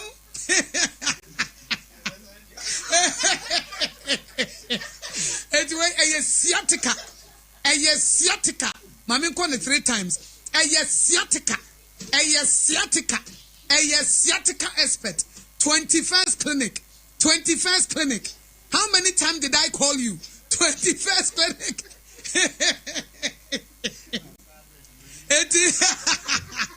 How many times did I call you? 21st clinic. 21st clinic. 21st clinic. A sciatica expert. 0540311311. 0540311311. Not with them. Wow.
Leicester Ghana Limited and was 050-161-9588. Leicester Ghana Limited and the young toothpaste mo ahodoɔ and the brush abadwa so ababoaye.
ene eye bosumi nsia ne de toso num onua enhira nka nyame se wa fidie eda sompa 106.5 FM sabre kro na uchi ewo sompa 90.7 mono eastern kransa na hinkro tachiman eye sompa 106.1 afe ye wo live ewo takwa sompa 101.1 ya etopete ama manse nyina afabie Facebook no so obenya ye sompa 106.5 FM enkran na de asoso ana sompa FM live YouTube ho eno so ye gina mu se franka we ya make nyina no aduru ko wankra tamu nsam no ne moboso afi ensam ahodo a anopai twa ne homena pa ewa amanfo ano wo kodwom wo ko anyina won ma ko nsu wo ma wo no office kamu trotrum de wo mudi di nkomo ai friends are trending stories eno no pay ye be bibie na niwa e de amawo na se wo kan wo hunu ba bia wo kan na wo de afiri secure sanitary pad nti ya ye secured ya anopay ye so ye boso na ye de amawo na nkomo na eduru ba bi na ahwe na ba bia keka kono e ba twetwe ntokwa de aba onua ende no Endpoint Homeopathy Clinic okutayemu ena no pay ye somwo na enyame nko ena menam esanse entaso nko nante ye nuanom baasa ena no pay ye sinwa ye somwo enseme nyina no ne ye bebobo oboso no yehia wonkanto so na wadwenkyere ewo ho eno adwenkyere ese hwene obi ade fatenanim na momo de wadwenkyere ba onua ya na wama ho ate eno achi no nso wutie yen ewo phone so radio num edu se ye bie nhoma na tum se fo adwenkyere bra na wadwem radio no se de be na wonsai obi aso anopai ye moache emo akwa ba triple man eja pia pamda dani anopai mene menuamo Ajua asare enafi obrempon na kwaku ampoma grandmaster pia mo wonderful and then so tiabankum benyame no ode aba bio na friwi asemfiti ase bra wo ka se enye han ye han no en wo sisi se sompa 106.5 FM Accra anopai yentena se na ensem ahodo a ebinum ka chiachi anepa no yentenetene nani emfama tiefo na se wo mo kan wo mahu ba bia wo mbeka ede afiri anopai trending stories no ene eho ensem no sai ena emunsem etie anopai madwa ma min free so na de level be na ode na mu o say the old level na apamnie yes madam we shoot to go for anya asem kuma we suit wa hu kaneno nke friend coat se aboya is yo me kobi was say friend tilapia no kre nti se ni ene nenso kra coat no kauru ne wo mo friend coat nti ene ye nne no friend sa kaneno nka ati coat a ne ya atade ya atade coat a na ye ne wokodwade a wanwade yi no kre yesi wotwa coat wa horo na ase yesi wotwa coat no kre ohunu but sisi ade esi coat no akoye wele coat no akoye niema ase munya no wotwa coat we kwa de ye coat na se waka simbi na ye de ahye inverted commas nti so wakotu so ye time no sa abre no unim ne obi de na no ka wotwa coat mi hu anu akodi be 3 hours wadware yeah no be ba no gazi wotwa coat no ye woro ba bi 9 pe enchen ha ne enchen ha no kre ase ha onase utrim na enwani bi esane afa wanim na wahoro na wafefa ho na akọ be okay nti eno na obohu se waso anti ho no ase esesasesa ho o kan ise na chese wotai o sabre no a ye time no tete no sabre na wo no anu eden sin na de kwabra ne de sachet water baako kwa adwade ye emebika nyabotre okay wo de sachet water 500 ml no baako sei wɔde kɔ adwade yɛ kɔ dwade na yɛdi kan wɔde betwi ne se ansa na wasan de bi adwade wɔbɛsan aba de fa abɛto for another nopa nokre ɔhunu sɛ ne ade ne kyɛ sachet water ne yɛ 500 ml nokre wɔde bɛkɔ full one sabre no so na nsu ho kɔ atwe mo wɔde bɛkɔ one full one ayɛ nte ano ɔbɛte ano wɔ hɔ wɔbɛkɔ akɔte ano hɔ ɛde bi atwitwe ne se ahohoro n'anim ne se ahohoro n'anim ɛde bi adwade wɔbɛsan de 250 ml abɛto hɔ for another anopa nokre sabre yɛ ndwade anwumere one time premium one time premium enti yɛ ndwade mprenu sabre no because ohwe weda no a senka me no kora te ha mi hu anim kwabrane anu aboasi kwabrane anu kabo so se gagagagaga utira nye ye wa yo takyerema fe no wo kofa nsu akogu ne ho amin for the way enti se wo de ene sa abre na abesen ko no etoto ho na den na asesa awo no eni ho awo da so wo ho a ene no ene wansi ayi ozone layer we se ho aman no ya de galamse akote no okay awiankata ni mu no ya de gadamse akote no enti ayi sa excavator ya manfo kra timi de bi fa brain bay cargo brain ebay say wan ba no yin tu galamse ni wo wiem ye tu asase so anso ya kotu so akote ti ozone layer enti se wi an bo direct se wo hu se nsuo toto titiri pan nkran ha enso still what that so fine still very good enso still what that so air condition ensuo to ya still awaba ukopi ukokwo na aburi esoro ho no a ndia no gusu wo mu no a wo mu gusu te badista bi gusu da mpa so enokre enso nkran ha kwabrane ko nyina fan kita no a wo hu ne ho adentia ni edi kan number 1 bia penkran akọ okay tinkran na agba pe so se mpona no kra ehye emu aye ma se mpona no kra ehye mpona no ho no amframa am friends empo asoroche no ba na de mframa yi ba sea breeze no awo we ka we de penkan ye da he ensu ju mpona no ha wa hwa besan aworo wata ade na wo hu ho na obrempo be ka se broni krom nipa dɔso esene aha enso ho snow krato yen potem ha no eye sono nko okay on se wi ase nyina ye se bia ye ho ehye pa ye Russia ho no won timi ko negative nyina enso awo ensa na mekan won timi ko senka yen ye ha 24 23 22 degrees Celsius no won kwa akodu negative wo fridge da sen won mutimi ko buru fridge ede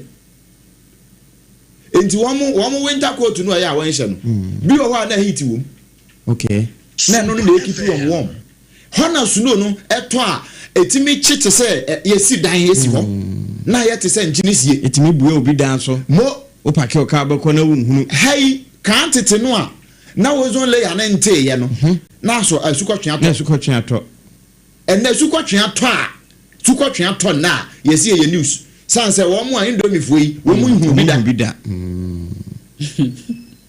se make wo hu wo ya me wo yin hu sukotwe ada enti sukotwe ato kakre empo 2000 ya empo na sukotwe ato 2000 edi be 2005 2006 na sukotwe ato enso ne sukotwe ato free suru ho ba kra na na ewie because suru ho wow suru ho no ho ehye no de ba nti obebisa se ede ne yenwo na sade tro no ka se yensan kofa tete atempon no so ba bia kwampa ne da na enya ahome ama ye kra yenyo den attitude na change edua ide bi okay nipa yankasa yesuban no de sesa apam na no ansuo yi pete na nsa ne na nyankopon si ni niema wie ye no a ohwie no kra na wahwie gu deda bucket no a wo ahuru mu apete eno keke agu no nkran ba bi for e yiri fa bi no nra na me hwe amanfo update kakra wan dia ba yi animu ngoma ne so Facebook ne so mu se o ene number bi asan nkran ya be ya betensu kaso akwemu empo menkyere wa akiri police depot hayi tesa no ha police aveno police depot hayi wanim hwa ekwan no ye 3 lane ubedu na ka wan so afade aka enya lagun eyelo kwan nya lagun eyelo kwan kwasa kire kwafe wodo river no kona kwafe na ezi aye enso aban boka etitim ye timu wi a attitude na change na make na kwabrane nsuo to a na mbeka bi kire wi nsuo to a kwabrane a ono to nkube wakogina kwan ho to ni kube na wie ade ni nyina egu bottom nsuo to na mu gidigidi no gina gota no ho no hwegum e na to wo piegu gata num enko ne enko block akwan ene gata no na wo wie a wono ni sika na wanya no wo de aba betra soro na wo kansem bu o man no so na wono akro ya san bebo tons na here baba urade bo ayo urade bo ansa na no me catch say we are so chachi enye bibia na ye nyankropon na no sofo bi kai wo se manfo agenadia ma se wono nanum asem kura manfo nim se ye mra because we say obi yade a wo kosa nipa kura no akope nsuo na wono de abebe sa na ho yare enso sa nipa na akope nsuo no wono yare wo hospital sofo na wo se wo kwa no ho no wono yare wo hospital enso de wo se wo de ndie uti ye o yakura se spiritual unkwa na afi abaifo do so enti apam se yanhunu ye ho se kusibedo osa menso mesa na se yanhunu se enano na meka minua ne adwoa minua ne apam minua ne Ransford minua ne Jerry empani se ka na ntira na ka to ehwini nya eni enya enti se ka adwoa aka apam aka sompa se sompa aka wo mutie mo se sompa se nya wo tie no woni ahota sompa ne ahota tie sompa ma sompa nye sompa enti mo ye nyina so ye nyina so ye bebe tie sompa no se ye tie sompa na ye som ye ho pa no ensi dan nsu anamomu mo ka tete no a ye a ye free achemo ba no brem men kan kwachiri 2005 2006 2007 basi 2010 ukojina brem ho ewa anyinam bridge ne so ho no a ugina bridge ne so na ho akawa wase ne ni te ukojina wo kontan ho na wote utimi efro kotena okontan bi e so pa te se goverdua utimi kotena nkomu na o jemframa utira anye ye obeda to nsuom enso ne bremu aya ateche te se bremu no kra ya dane na namon se nipa bi mpese me nkumenya nti ya dane bremu anamon sa ha no nama ya dane nsuo na koto ha emi ya tu ha galamsi krom hampanimfo ebinum mo ena amatumi na nyanwa sa kwabra na etenkran Lands Commission, Minerals Commission, Ministry of Lands and Natural Resources. Why tenkran ma license see enquire prospecting. Ewo mi kroma bompe enso no bompe ho krama onim ho. Enso ama wo kwabra na license. Sa wonko na wonko tu galamsey wo ana wo de enquire prospecting. Ghana hanko na prospecting no yetimi etutu atu fam kopie bronsam ni ase. Yes ye hwehwe. Ye hwehwe no. Wo be wie no. Na wano da Land Cruiser bese nson emu na kro no ankasa kro na ye ma na se onko ye prospecting ho no kro ni nyansuo no nyame hu ye mobo enti ye hia attitude na change free soro ho ebesi ase ho so ati ase se pani no wote soro ho no hu ne ho se Ghana nti na mete ho oba se wo be sompa yes se wo ye soafo a ho obe soaye nyeye ne soawo soafo no na wo soa wo man no nyo man na soa ha de ne abibiman mu de asoafo no ye mbom de san soa wo mu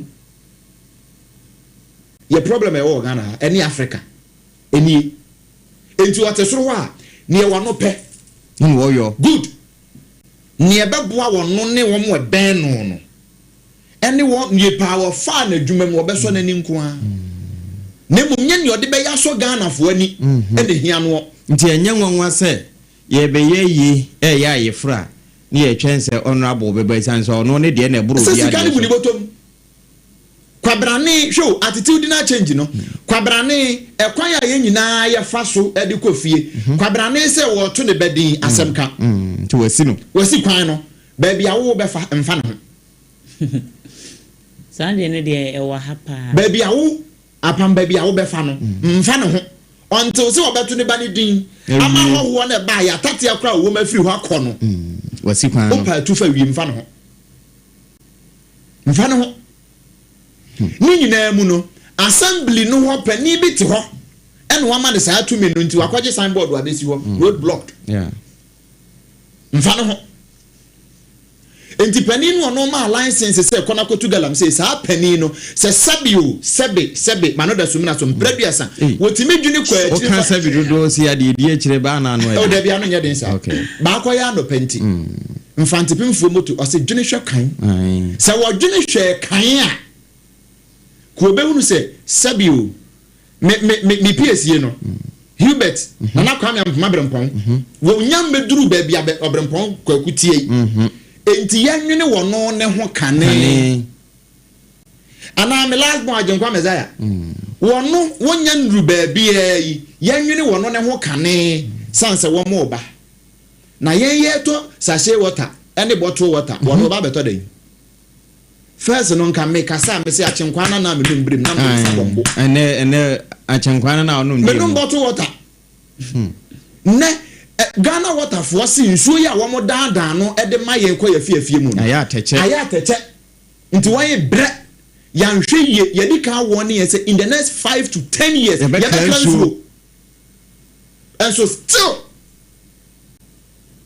ya mpani fo ni guso ma license ye nkotu galam say mo enti na ewo kuru bi e friend ne keje bi o kan waje bi ne mo ni nyina mu no sugodu asanti mantan mu a ye kuru bi e friend de nyame ye nyina ye de nyame no correct ye nyina ye de nyame ye mfiri ahojo nkotena makom da bi ye mfiri ahojo enkotena timatim sanse timatim na hwe yi a betimi yen me da ase anopei madwo ama hu se online ho nsema ba pa di kan fa fm na fe yentoa ensem no so the trend here levy fufuro ya abai okay me say almost all the portals one Ghana city levy da fuels pump no entino eho asem na yenso yebeka yedi kan aka bi yedi di nkomododo no but so far as issue afi na aba o manfo nso echeche wo madwene de esese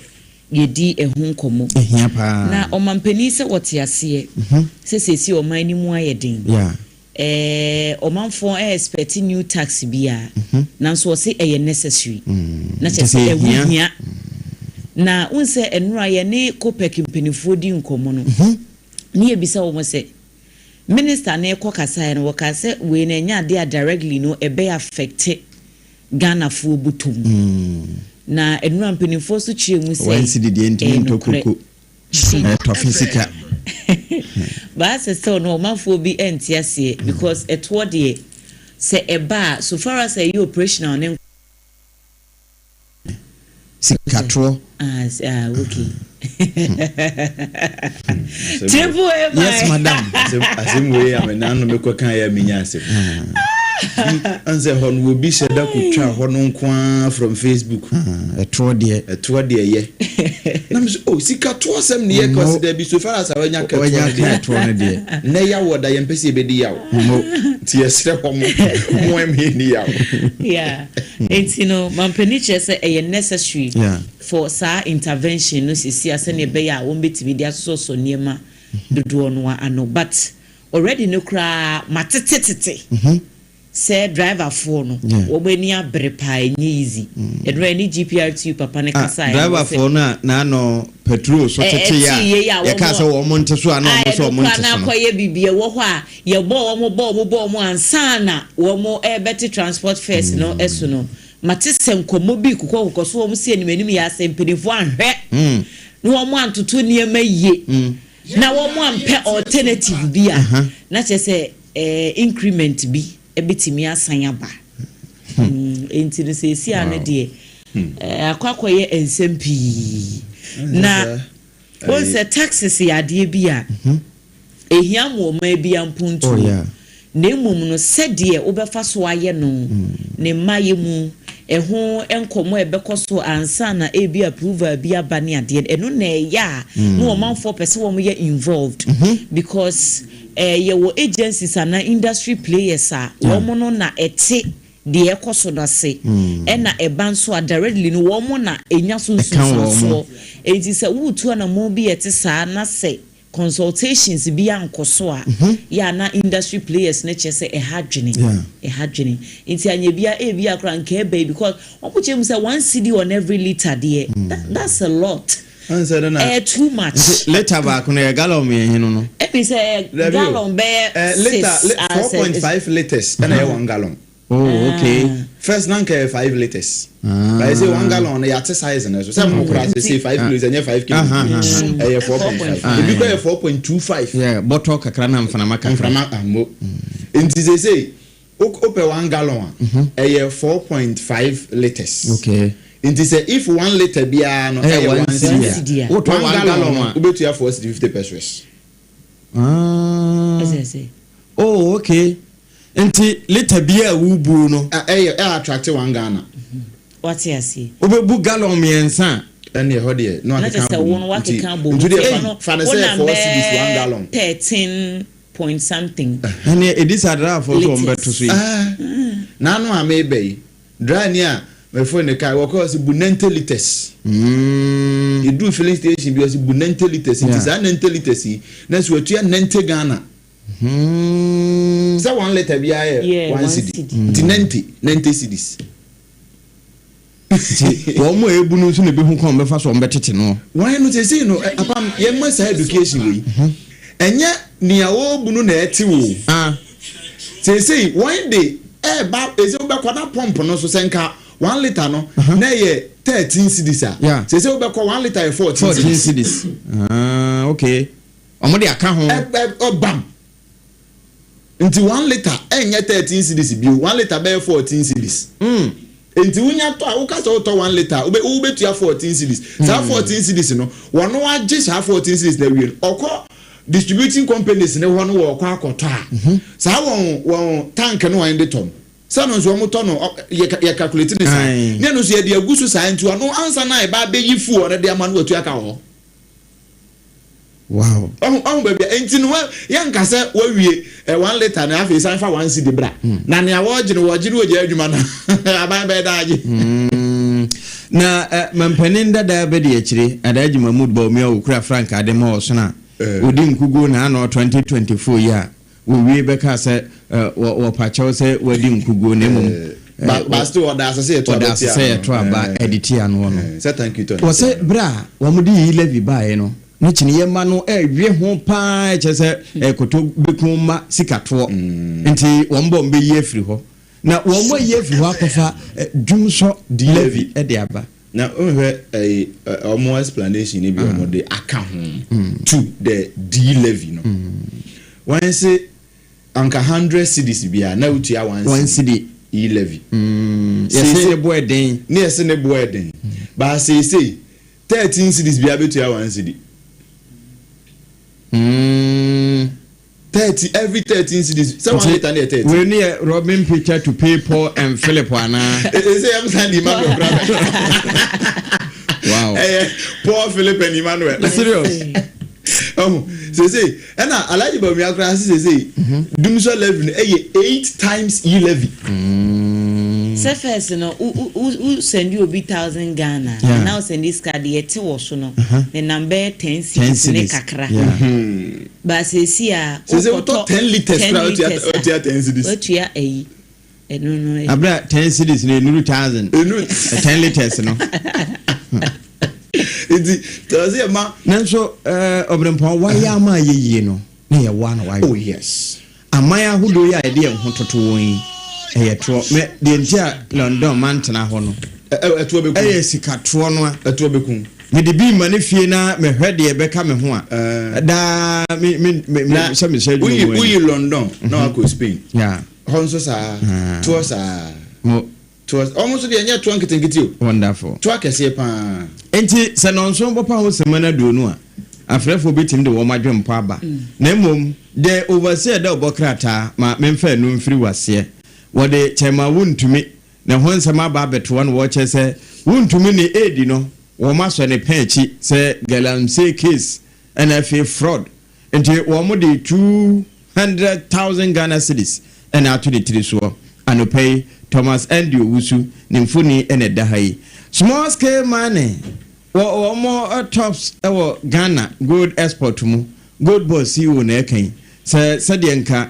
ye gold no ye wo no mamra ma wo ho kwan se wo no ntuo e kama ye se galamsey no wo mo kura na de gold kwa bruchire kese nti se nti na wo no twa abade ahwe ano no anopay edaha one Ghana cedi ya eda petrol bia so no ye fre na energy levy ba beboa ma ye ka ye de ewa hodenni mu no yetimi ehwanso na yewura to ba forcing wo boso yi anopay edaha Ghana Food and Drug Authority penia wotua no sesei eba African Medicine Agency of African Union na ona wonma boni din se womra na womeda no anopay enonso enedaha yi na Ablekuma North bra wonom ekokoto abane wie na resource eba ne ehonsam no na minority for asori na wo mogirem se enema bi wo ho a enaye ntimpanimfu mieni na Ghana fo nyina ehunu bi anopay enonso enedaha afi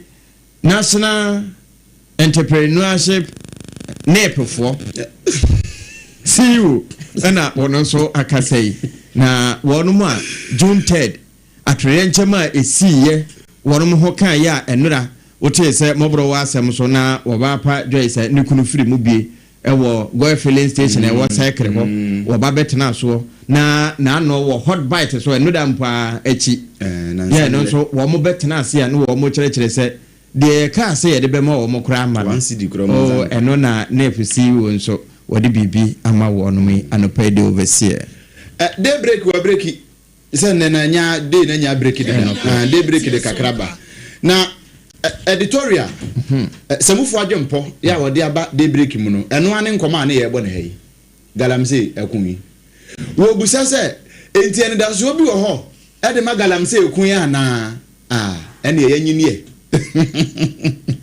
sene Yesu Kristo busa se na muhu me sen muhu ni sene da so bi wo ho ana we day break de ka sei eno se ya ye nyini ye nyina ye nya awrehemu na ye nkan ye homum se betimi aboa ama galamsey ekon no because se uduro si no a kwan ne ho pe ba bia amampanifo no etwamu a kwan ne ho na behunu mu gu kwan ne ho se ya utwam kodura nyina mu nso a ba bia na me kan wonya tra ba bia boy crossing ho ba bia boy sine totonam no ehwa nso wo mu gu kwan ne ho left and right na wo tuo si no kra de ekofo ma MPF ye ho na wo mu gu su tuko honso wen ye kwan sa bypass ya wen ya tukonongui ano so wande nam ho edru ba bi kura no na galamsey site na kwan na kopie na so wen failure tintim so a me nya hoden ansa na wen atimi ato aso de afiri ho enti galamsey ko no nya ko a eye aniso enye ba yera abre wadwo bi enti samufu adwempo na eho no na adwene siye eno wo chese ne ekoso yi aso ye bibi betimi afri Nazareth ya ba na na se mbusa wo bisa no ntunya day break ni bia kratafa ye to so enan no wo se mufu adwempo no e wo ho na ye ka galamsey asami gold board fo so de kakra de aba won se one person wen bie Ghana Gold Village nya kura se kura ye tete kura ni bia na mom we ni be ye abima mu nyina ba bia betoto mpempran de okay sika ko ho mpempran de ni nyina no when so bia bi wo Ghana ha okay enti se ayi se de na no malifo yi se wo mo de suspension atu gold so galamsey so se wo mo say whether no enti no am say from June 15 egosi September 30 ye obi ani wo be komem enti kakra wo no bia ho kire na pese wo beton a wo de fabra Ghana no abeton wa ha na Dubai fo na wo ma bese sa de ko no wo mpe bia wo mra ha meto ye say yanko Dubai nko to gold because wo yentu gold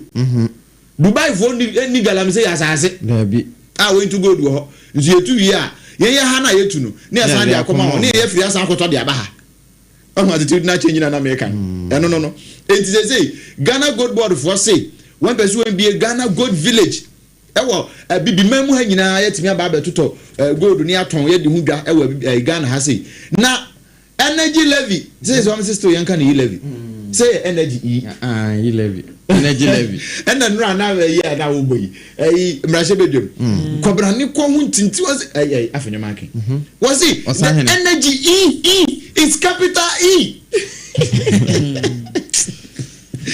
Dr. Steve Mantiao and ebo mpanifo kokko say wuni mo wu ahwena E levy ye hu ye another capital E we energy sa levy ya mo baji we mamu mane mamu tama refinery be aye a practice apansam se kwentebe no mamu ma energy levy no enkwaya te set mo refinery munim na mane kwaye sa de a Ghana fo betwem so da wre papa we ye kakra wode aba ena nran so MPC e wo mra se bedwem mighty minority for no won ko IGP ho ekobusa ne sa so ablekuma north ya to abawie busu mi nsia ena abai we ni MP besin na ye ntimi declare results enti se o kona akakra mu adu ayi a kwasema udu Hong Kong bridge ne so ho no a food bridge no ayi akwa free me mfo ni da ho no achro thank you ena maame obin wono so ni mfo ni da ho no so achro thank you enzo mi enyo bi anya MPs some people ni ndi obi achro thank you abo enti obi aso ye MP but obi aso ntimi kombrase bedwem enkodi MP enti eno ena so wantumu a ubehu ana abo mo so ohu enti eno hasem ena wode aba kire se IGP won hwe no won fana no ntum na nea efiri suro beti bayira homamu a ama bayira mo kese no wen hunu na no atimi abo ama blekuma no ofun so wo mo nya representation e wo mrase medwam alaji bebo baumia we de ho na kan obra e wo no so no kaka na adwen akire ndisi fofa dumso levy ya when dia be na mahama say wenim ne woka wonya ikra we ye day break say ne wode ba he no ya bona poapo e de amatifo yemfa the citizen no ento so tewe na omampanyini mfonyini ne da ha kakra omampanyini mfonyini okay na ade say rami omampanyini mfonyini na wuko kratafa etoso miensa eho na story no ankasa ewo na womu echirem se Ghana bia ya yedi yani akire ne hwetro ni nyina sese ba ensase a ye je kantam so ni titu ene oman no nsase state lands no womu se nansemu eyi owura bi ye no Clement Jato womu esusu se omampani John Dramani Mahama ankasa ni nebusuafo bi edi opanyin no anim e de akoma mpani ho ya woche se contract bi amre bi atwam womde ma wowura yi ehun nsem beye bebre na nso ana wo ya afa oman sase bia boso ye se contract ne ya san renew ya ehun nsem na kwakwa bebre nti wom se sa contract ne de se ekoso aye effective pa de bedroom rebino Ghana hansase nyina owura Clement Jato wo ba beje e de aboso ehun nsem e wo the citizen de obokrata no emu enche he ya no ogba mane se Ghana Statistical Services eye GSS for wo mo e baba be ye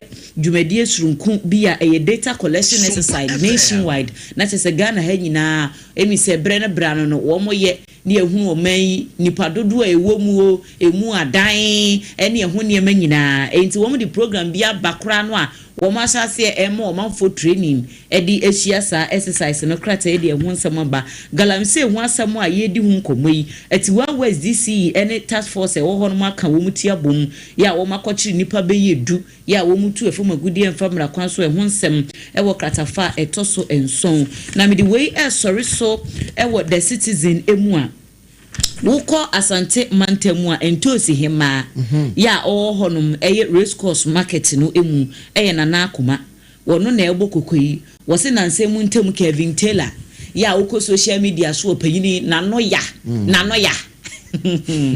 eche meswa me say Kevin Taylor nya wasemu a apam obe mo bo say o kan tra kokora anka o fa hodwane me say ebu okra be kona chese won sheda eni adasie bia chese woni fact bia na asem ne ba ya no ehwire ginam ni ese na nsem wode na fofore afofori ekofofore ye wura asante hene okay wote kokoso open so kokeka nsem bi tia wo panyini no na eno ena entosi himai echire mu zewe abrante na jam wo nsuro panyini picture ebi money dem ebi nini fie na owura asante hene en wode na afofore akoso ye no so wo se Kevin Taylor wura free se be akonwa no a ote kokoso wote so no enye tumiketu na e bi o enti won pen ne toto empene no a won fa na no metwitwi fam won fa na no metwitwi fam enye sa wono de ohunu se enche Kevin Taylor wo beti bi ehwa papa e wo mamu na esi nso a Ghana fo nyina behu say eye saa enkomo saa asam no a wo kokeka fa asante wura ho no eno na amma wonya saa sunsuanso bone nti Kevin Taylor we de bia wo bia wasumu a ehun sem the citizen aba the national enquiry so na edibia bay ya wo chire mu se wo mampani John Dramani Mahama say saa wan Ghana cedi e-levy energy levy no die ya de ba beyi dum so e de free wo kwakra nti we de adawro Ghana fo wo mu so mu akoma pamu na Dr. Matthew Opoku Prempe ya dodo no afreno napo wono na nemfo nyini eda ha wo kire se na NIB fo wo mu ama no EU wota akọ no wo mu ye investigations wo mu probe ni nsemu abra no wo ye education minister ne ade no wo mu ye na asemu hwehwemu ya eno so emfo nyini eda ha no mu sei resetting Ghana agenda no owura si edu nketia mete ne nka che papa general chairman nra ono na ekoso oja no jumfo oja no ono ekoso ye 101.1 FM abusanfo yedam nyina se matwan yen nonso apa ho sima aduonu yen hyehyɛ yemu no se yitwa enkran no so na yeba yankasa yediem na ehanso yebedi nkomo ewo aha enenti enkrata no mu nsɛm a watie trending stories are trendy ene ne yakeka ho still one city a yede ato later ewo fuel bia so no omampani John Dramani Mahama akasa wo ho o se enya de a ede ohaw ebebre Ghana fo omampani Mahama na sem nie na omampani Mahama asan aka bi o se na eye decision bi a den ma no pa se obema ya tuo na mo a omo atuo no nanso etwase na ebasa 0260196062 196063 good morning udeni baby okasafi Patemide ofo nkasafi akwahaya medase opening my entie wa no pay me masuma me kan fasa want to be able to full later so anape the former president say wanya bi obe against pump bia no o je pa be yeka kwara se ekwana nka odan a o di abukata contact na ni gine because we ada the president bi da o kasfinta sometimes o kuma so da o kakrem da o Accra ina ata otofu ete also ebu a otimi bia e ma de be 55 liters right 55 liters no matter in and out na 55 liters no na ke say 55 liters na say abane kino abane to the 50 liters na abane to was 50 cities times a month yes 1500 you matter that is now we difference no onka onya no say to physical money no 1,000 per month now in Katama I was going up at the Womoka that yet to source once you want to it's a mid doctor and quite a bit of no channel or come back and almost and Saturday or Monday that's it. That's an hour drink. Good morning. Hello, good morning. Good morning, Nyame adom udini baby okasafi. Patamdini uleo mkasafi kwa sayekuru tamso. Medase my enti opening. Na powe ndazi kwenye oda mavi. Dami chairman wa Bema Bena Oben to be elected as assembly member, honorable member, who is also vice for secretary for the council 2026. Then channel for Mitira Kache, with Yami Omar and friend. Now and President Mahama, your current president, also one city a fan that Likana Madatus and Yafi, hey, Massa. Ghana for Yakachamu. This is 1 liter per 1 Ghana per 1 liter, and Yafi. Esla Ukoma 2015. I did for the Esla by said that's what we do so. That meant that at once we do so now. Fragada Bank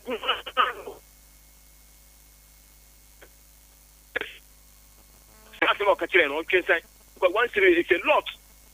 We can just imagine so auto if 20 liters now. Couple necessary, I think. No, guys, yes, so much. Yesterday, if we also what the other first, they say, why it comes to. Right. Why it comes to our party, man. Indeed, Master President, my mom, that's another point. Yes, so yeah, that's Sibebre 0260 196062. Good morning. Good morning. Udini baby au kasafi. Yeah,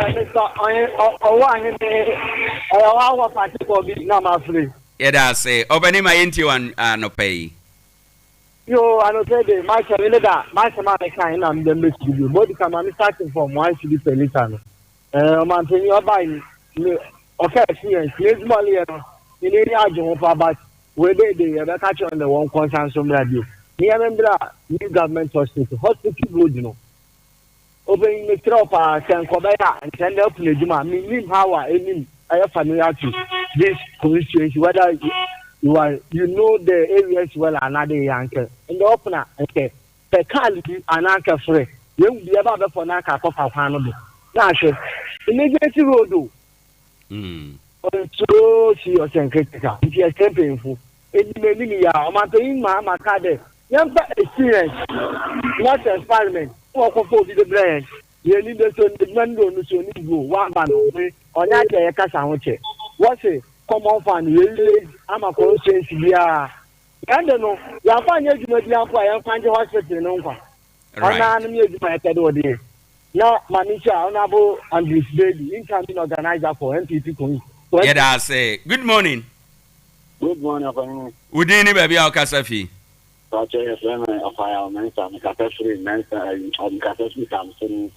Me da say, offer my into one pay. Yo, me de kakra American on say. Sama na MPP e wo hono. Na o sene mobile money 1,000 you levy 10 cedis. And petrol no dey can 9.5 wo hodada you tia dada. And on my side, 1 cedi I can. I'm a 19.5. I can't take pesos now 8 cedis. And if I tell me, say, you're talking to 1,000, near 19 pesos free. You can be asked what 1,000 pesos now. Yeah, this card was 10 on the free ticket.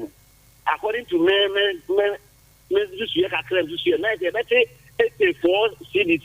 Right. Every seek out 10 cedis for 10 million. Old Ghana cedis. Not another Abandia the car, no, the 10 million, not the same thing, no another. Ghana, me da say. Ghana for. Yes, be I have for ya back. It's a petrol or moment to be. Now, mobile money, almost any demand or mother for any or mamma and the end. Now you let them to be. But petrol. Me da Sibebre my info before for and so good morning. Good morning. Good morning. Me ba cha udini baby au kasafi. Me da say Mira my intie one pay.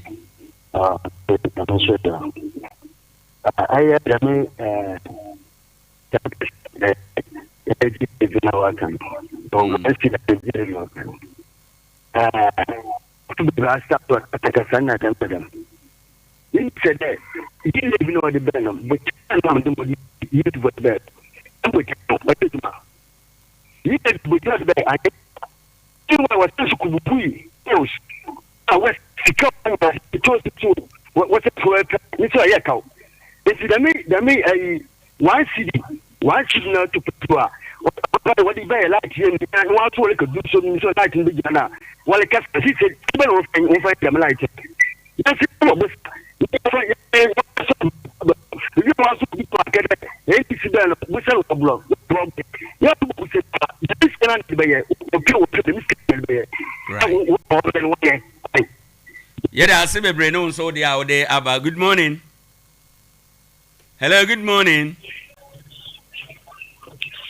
Hello, good morning. Hello, good morning, me bacha udini baby au kasafi. Kwame Kranche takwa baso. Me da say a higher SOMPA my inti one pay.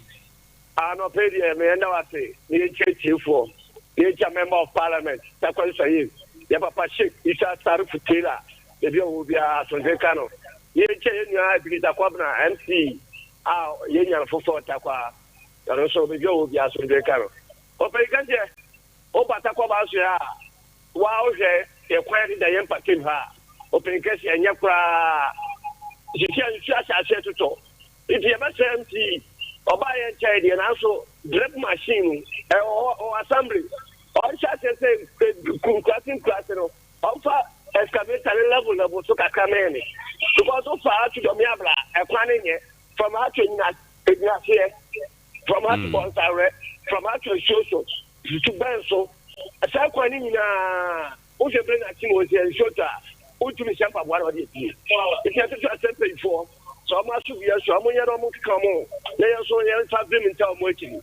They won't tell what Safia say, for temperature. They are about to be a fine young Wasafia say. No, I'm moving, Massey. Because I should be a free vote, manganese. I don't know why I break. It's a church, so I'm going to come on. Your township running, your town road, I'm going to man. May I break.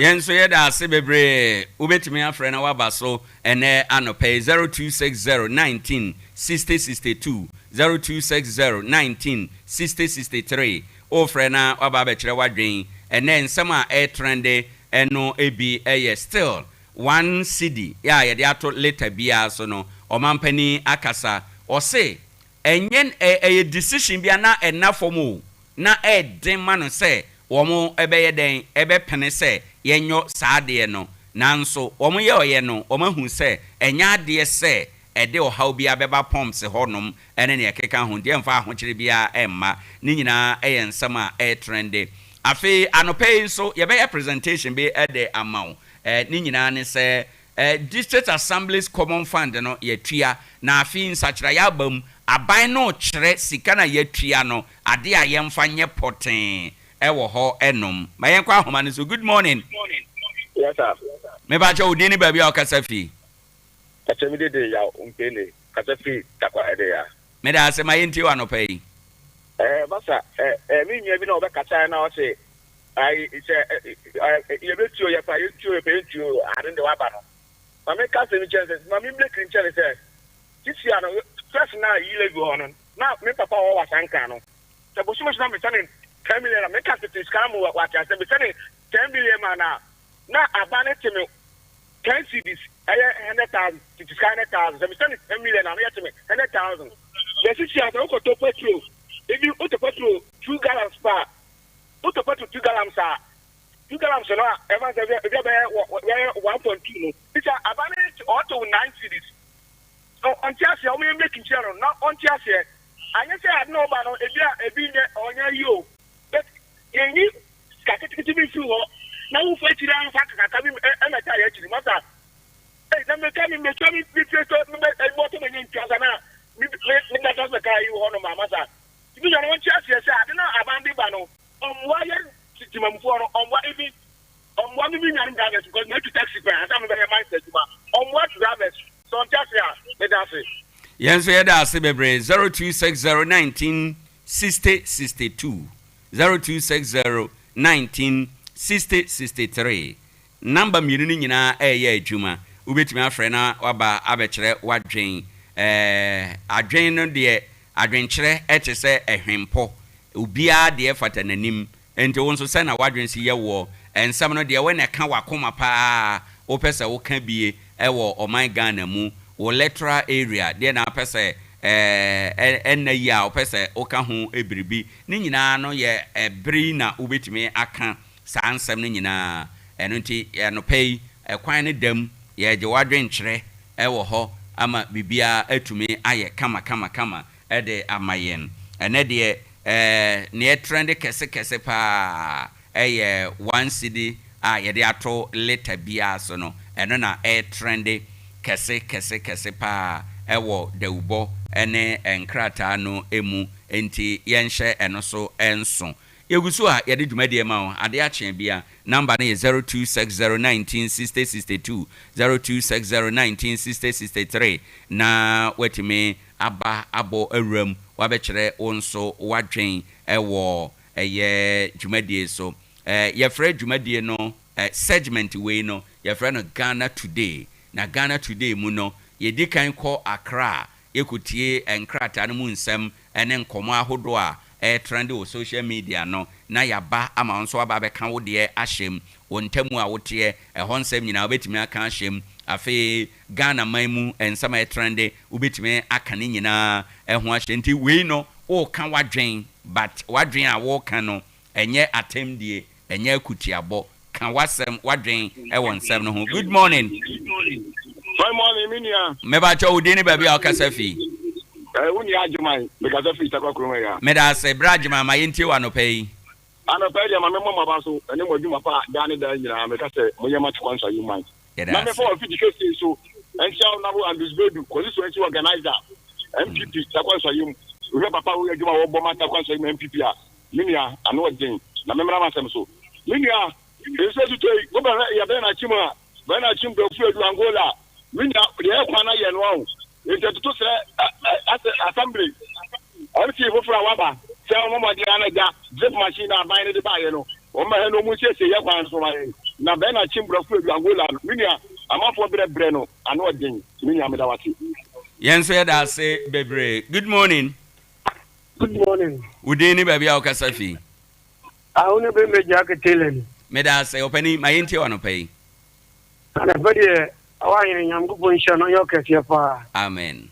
Nifa kwenye we emfa nchia na mmekudika form MP na nchia form MP la benye mekesi omunyuma pa mbe na takwansemi ya meso mudie ne yes ko mudie MP for takwansemi ya meso first udi jina junction papa ebi na odi oni yenti udi sana junction aka so tute ngaka bi ntimi nkoka bi ntimi ma kina sa junction show to sempa o kwa demisa kemse atibia na nado enwo ye ya NDC for come or Bruce Bia. So many times 100.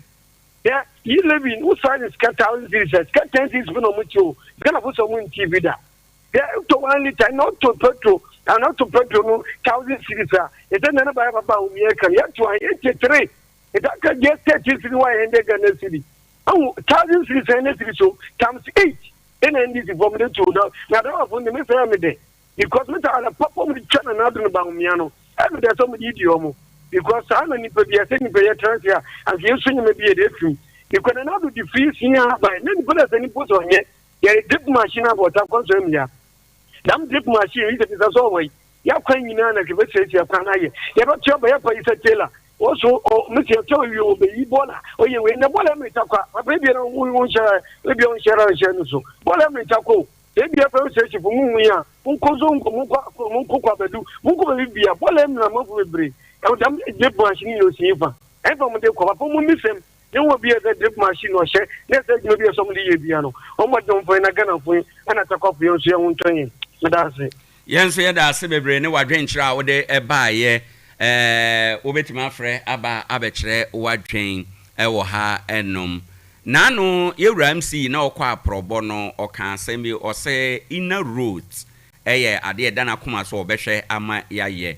And all throughout this week in calls callers no indication ampa ye war problem with inner road in temu akwan ne ye keka ho no omo nyina so ka omo ka no dia besi drip machine no eso ye ramsey wono mpanimfo ene ne ye keka ho sa drip machine ne ade no yebetim de animanimu yebetim de aboa ahyepu yakwan kakra ma temamufo ho ahen wo mo ana mame nkwa ahoma no so. Good morning.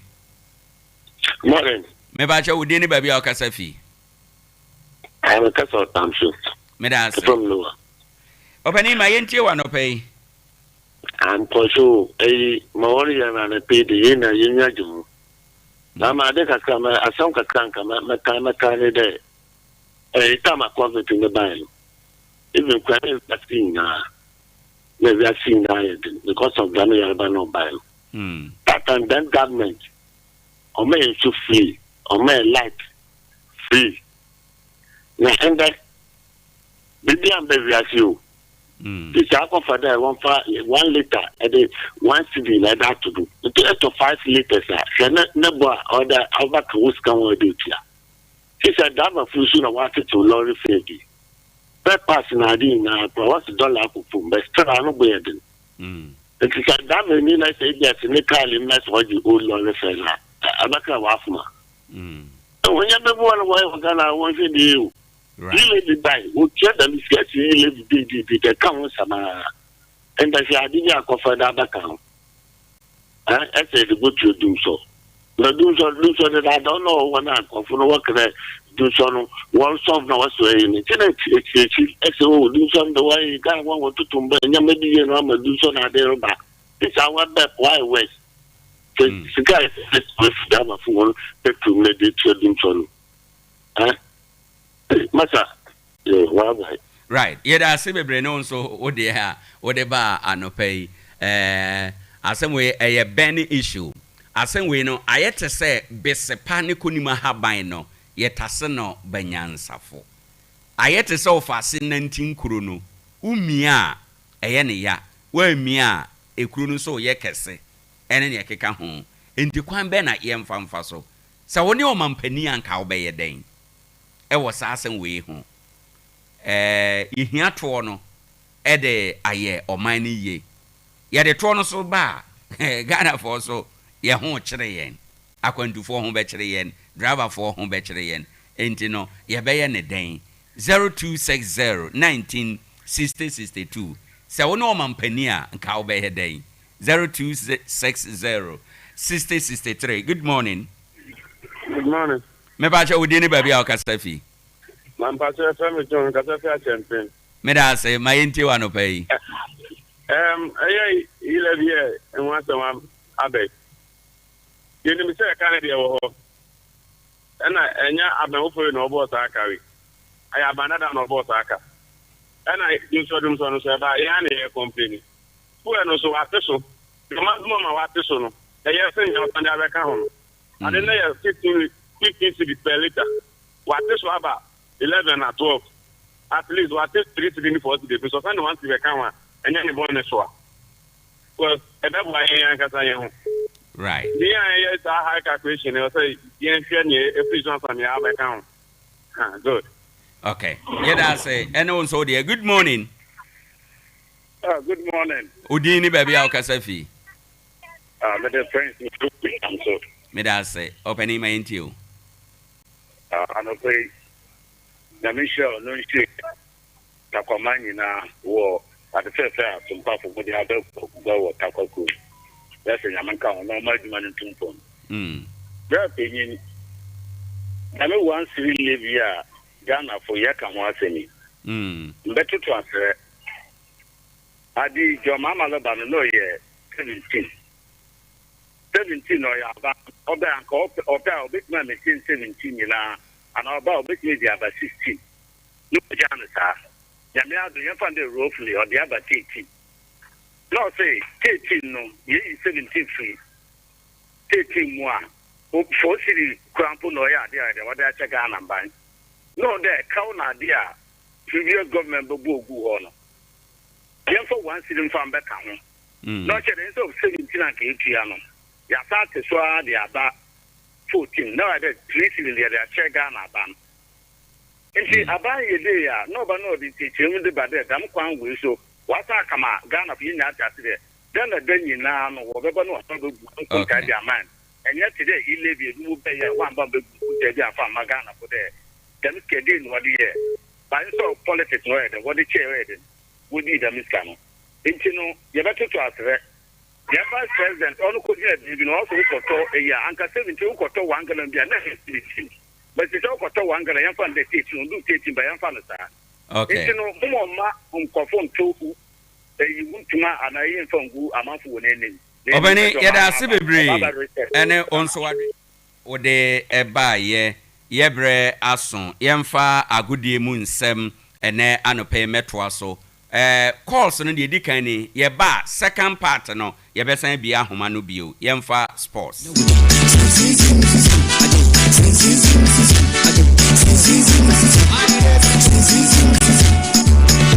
Since the days of Baba Yara, we've been there. The Ghana Premier League is back again. Since the days of Shamokwe, we've been there.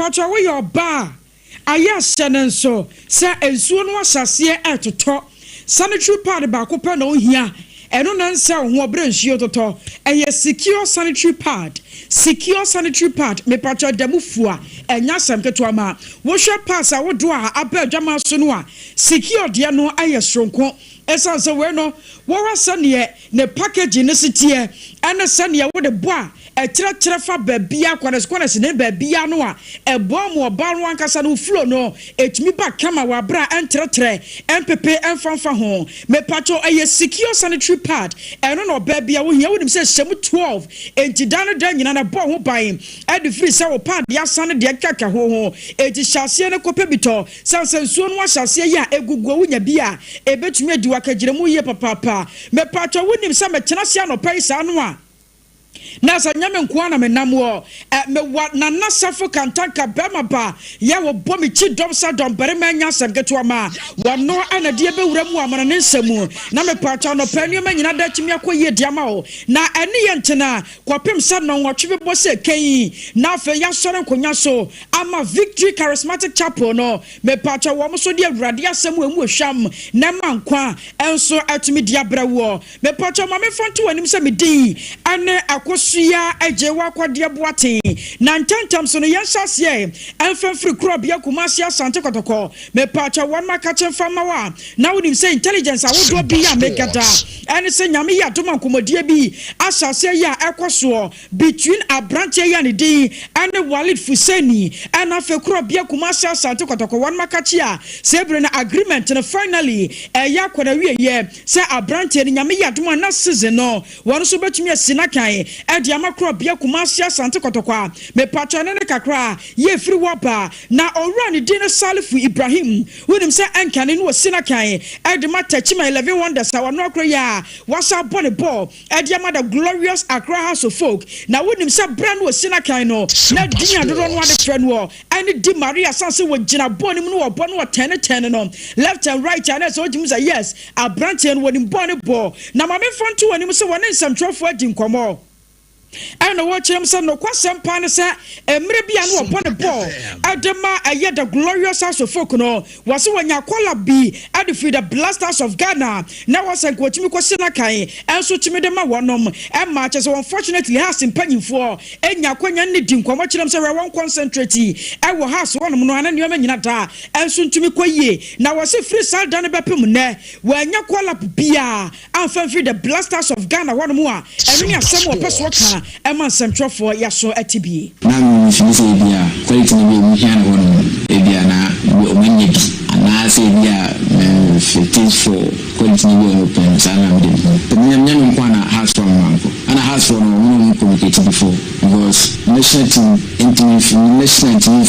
so do ko bi na unti sata nse me fi ba ni Richmond ayi eniansa ana me yeko ana me ayi ko na me ba ni we were afraid say it is ko say league ni fan go say enjoy fan go say yes we team so no we dey kasa but say say free by say ko last time so nyam is not very some say enjoy na se for kasa dey Abusia wai aya branche ne din Salifu Ibrahim Di Maria ana me patro ya tene kana ne krokra mu no anu aba ba kire mu se no kwasampa ne se wohwemu a national team kwala pone de aya na performance o wase no na ya no mo de hwe ense kwaba ne se performance ne nkoyi a enya de ampanyefo ebetumi afrɛ national team ne craft team ana me da ne bia ko se bia kotoko no play we say national team yes national team more than one dey flow national team dey do that say go national team no o man best o man ko so nti ye head best na dia you say we are at some could be na dia flow no ye head best na dia flow so man ye nyina dia tax ni obi atwa adaze nti ye nya wo musika o man sika nti dun that say ye obi personal interest nti obi a ko kan sa na flow no o kasa dia Yenina ye tie sompa na chaso aman no enya ba akofo nko a ena na dia eyobia dia ya chase yenyina betumi abobia mana ye na me pacho owura ne din ane Eric Alagada de wonim semre bi atwam wo no na we team manager Edman Suacherema football club no na me pato no so nya akonya kasa wonim se last Sunday no game bi so between Baseke Holy Stars and of Nations FC Emma game na ntumi ama na wie ye basa ye si wo mu a ewie che Nations FC wo mo ye se ball no nya de wo betumi ato aso na eno no owura Eric Alagada de wonya akonya ne semtwofo akasa no se was a Dr. Kwame Chei wo ma fotimi nya akonya ne papa no kyena se na wo mo ne kasa sese kwa ba ne se ball kwaso saa na wo twon wo de film sa nya de game no bebo bia mu a consequences a wo team no obetumi nya. The Premier League regulations, every other Premier League club have copies. If you're a Premier League club CEO or you are an administrator of a Premier League club and you have not read through these regulations, then there is nothing that you are doing at your club, because they should have known this, that even though doctor says we should walk off the pitch, maybe, I am just saying maybe, he had good intentions, because like I did say earlier on, he says he doesn't want anyone to lose his life in the name of 3 points. Did anyone walk up to him and say, Father, these are the consequences of this particular decision? I don't think so. Maybe he just thinks that if we walk off, what happens? Okay. Maybe there could be a replay, the FA will look at it. Na me kwakwa no ana Eric Alagada de wa baba to aso akire mu sa Dr. Kwame Chei wona no pa dia nanka no kwasem nie sa Premier League no obekwaso abo na wa hwe sa young players no wa mo ba no wo betimi ede won mo sia kan. One thing that the Premier League clubs have as an advantage, and if I were Dr. Kwame Chei, with all these facilities, I would still play in the Premier League, but I'll focus my attention much more on running a business structure. From the beginning of the season, what I would do is to try and consolidate my gains by winning my home matches to stay in the league. Become a mid-table team. Don't be interested in winning the league, because there is nothing to be excited about winning the league. So make sure you stay up there. But bring in a lot of younger players. And Wafa and the others have proven to us that 16, 17-year-old boys can play. I have seen it at Nswachemai, where we used to have about 5, 6 of them starting in a league game. I was away. Are you running, Dini Eric? Alagada Daniel Ten and Camera be a chum when we're team manager. Adman Swatrema Football Club. No, now Pato Yanko, the Blasters of Ghana, Bobo Kwenimua, William Sa Branch and Dini Jordan. Are you one their captain? Adama the Blasters of Ghana. Now one walk around was Sasinakai. Adama Leicester City were Brechimemo and Uncle Fonny the Dunko. When himself Leicester say no, one more resale Potoya, one more relegation. And on some Trofonia Quenya Dunko more. Echirem sa papa na ADEA be pa na ba ya wo free Crystal Palace and they go Leicester what do one more aqua relegation. I need to go on holidays and realize life and see what's going to happen. You can, but I'm happy there and everything. Not too fast. I just want to play football and enjoy myself, because obviously that's the only thing that makes me happy. Not just a when the cry free wapa, our branch and Dini Jordan are you, and I'm a part of your no secure sanitary pad, a secure sanitary pad. Yes, you are bad, you was to me secure. None your man, another to me quiet the mouth. Sakoban sober coffee chile. Now I hear your best, yes, your rushes beyond my hall, and you might be quiet, dear mamma, after our menses and all, and one more sweater, you poor dear mawa, me patch my men front to anymore. Say a secure sanitary pad, and no annual baby here. So to me secure money you menata and so to me kwaye na pomade ko leading shops a wodo mo wo ko na bisa won sabeka bi supermarket ne nyina da ye to bi wo hono mo a eye secure sanitary pad ya chese ye body dawro and so to me dia ma wo na ye dan ye ho tew na ye dia mo na nsam no ato so ebra na na safo kantanka bema ba wono so atumi apomode na amono nsam no wono so atumi dia wura mu.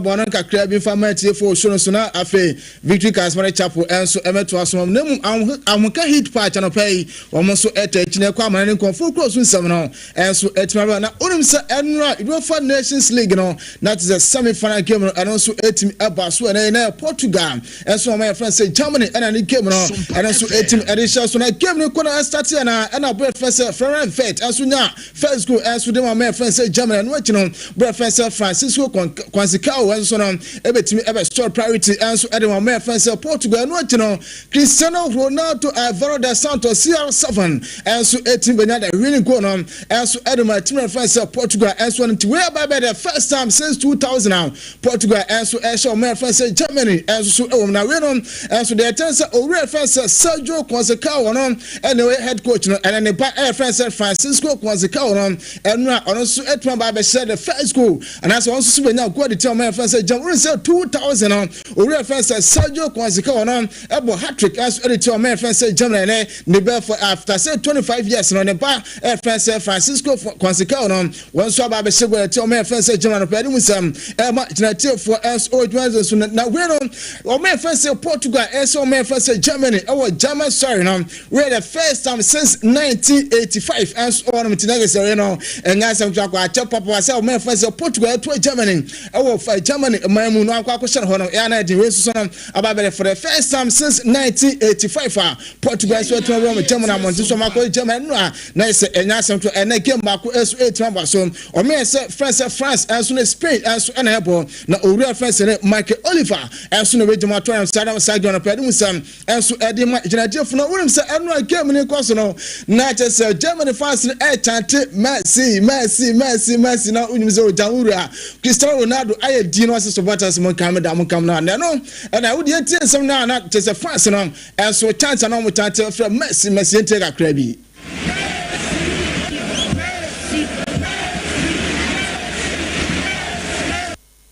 enti we sama na just Germany supporters no na mo chante and so the boyfriend say Cristiano Ronaldo so mo chante from Messi na so nyam no o jam enso ebenya winiko enso de ma Portugal na pedi musam e ma generative for na game ni ba na we no panfo pi enso kasa na boyfriend say Bernardo Silva ono aye Portugal ni na o chema owura friend say Zasco offense no a onwa o jam eto yam edema game no o chema owura filo no pop na go a boyfriend say Fet and so no offside no gentle referee no and so goal no. A tough game. We expected that because they have a lot of quality playing at home. We knew they were going to play with a lot of intensity, with a lot of energy like they always do. Today we played a good game. A lot of character, a lot of intensity as well from us.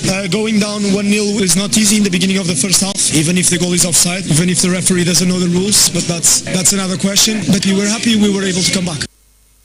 SOMPA Sports. Enti where sama na just Bernardo Silva as adu na pedi musam emetie for as o so na kemni pa na we na Jerome Ajeni Boateng echema na amafo se boyfriend se Antonio Rudiger no so ko jemu se kan edema Germany a o se gen makura we no we be talking for na amafo dinatam na nye wasa na we bati supporter na wo wasa na ball unimbo na eno na Jerome Ajeni Boateng as echema eno German fans no we Rudiger wa ma bi oxan se wa surgery bo game no etmo bo na nina mo German for Mortimalus and so on nti mo so rapport mo dina tem so ni bo ele mo say we German team na search one no tokro and other na padi some dina for na mamika just na sex Fabregas e so ba ko winter hana sa wonko na komo for na iron ne pampe say we to anya do mo jaw reference sex Fabregas and so na ko mo na this is as wetima so reference Francis Fabregas no on so wetima da komo team ho no to akwa John Inter and so na padi some for na on sana no be ka to say o reference say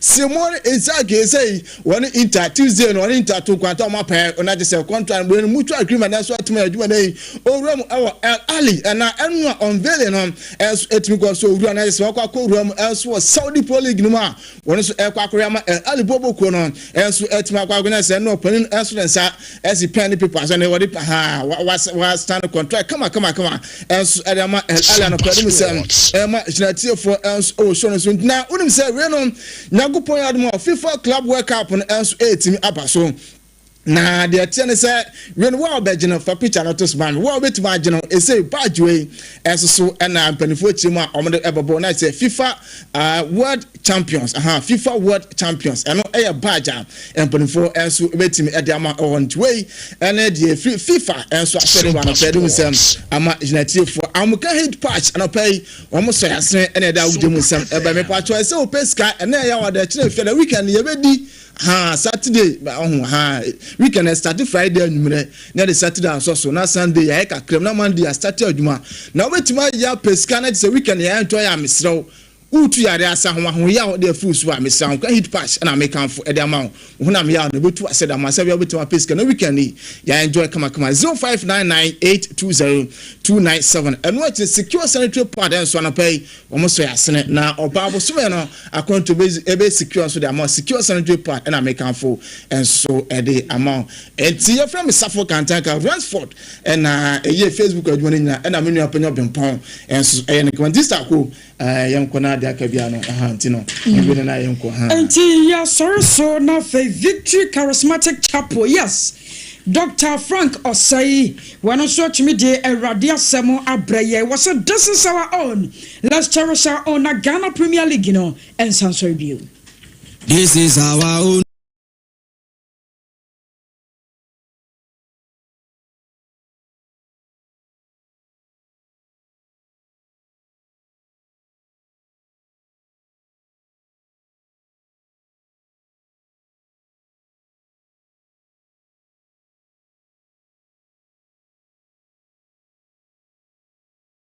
pay wason egusue ohwe obrana sima ba kon apa no nwotwe ho enche bia eyebema eye ene pipi amayoko na namusini nso atena ase na yene no adi nkomo na efa mamui eho ye nyina yenim ye politics ana ye political program ye no ye ma MPP ne NDC ntena ase brekoro no a we kanede na we akanede yebese ne ye ne NPP for so tena ase na ye hwe amamuoyi bosumi num a atwamu yi wo mo hunu ne sen de wen na akoyie de wen na nyanko yie yebese ye hwe the good the bad the ugly ewo the last 5 months of amamu a ye hunu under President John Dramani Mahama yebese di sanko no but just before ye be di sanko mo no mayemfa yenti we mfiri hotel ebra opani no ya ahombo atena ase no yenti we mfiri hotel eye yedwumadi a yato din se assetes no eye a segment on our program your morning show no a eye blunt thought aha no ye kan asem no predwam ye mfa wada ye kan nokora ewom ekotia wa sa na esa ye kan no ekona ekowa fam na eye woda na wabɔ nsɛm ama yɛn saa na assetes no ne bota esite ba bottom line ne sɛ yɛde biebie nokore ani so ɛyɛ issues bi a ya research anya ho data kakra yɛnya ho information ɛna yɛtena se na yɛde di nkomo kakra ɛkyerɛ wɔ enti ene anope on this program no we don't bend the truth we say it as it is enti ya na wahye no nso na ene ye ba be kasa afa ade ba ko a every Ghana for ye botomu sika enyina enti matudin say tax to pay for their mistakes wom fom so a waye no ye na omotwa ho to e de ama ye se ye ntua e wo ha enom anuanom me di san komo we e de afiri one sidia yede ato later bia so se ye beboabo sa sika na no na anyina masoye no yede akwakoye adwuma wo se de be ya dum so emma na eka eda ho nso no ye betua de afiri ho adwene no de wo hwe se de o maka na eye papa nanso ewo adwene no ho nanso ewo adwene no ho ne se eye dan ya eka no baaye if you say a canoe start prekope ena ebaye ena emre bi atwam emra kro se ya ye de baye se ye begigi sika na yɛde akɔyi saa aka no afiri hɔ no enti saa aka no yɛtua yɛ no yɛntua nwie da ɛne ɛsɛ yɛntua nwie no ɔmo de aba sesei so no by the time a yɛbɛtua wɔ yɛwie no na ɛka no foforɔ asen abɛda hɔ enti da biara Ghana ni a utua toɔ no da biara na yɛtwene bottom sika adan a obia yɛ adwuma ma ɛka bɛtɔ hɔ enti atwa sɛ yɛboaboa sika no de kotua na ne ɔyɛ adwuma ma saa aka no bɛtɔ hɔ no ɛdeɛ na mmara no ɛka ɛfa saa nipa no ho a now ɔmo nyinaa work free nanso Ghana for ɛna yɛde soboɔ ana yɛde taboɔ to yɛ so sɛ yɛntua ɛtoɔ ɛmfama ɔman ɛno abusuafo ma yɛnkɔ intentem so a in 2015 after 2015 no parliament ye investigation ayaye parliament passe the Energy Sector Levies Act na eye emrahye badwamu mra etoso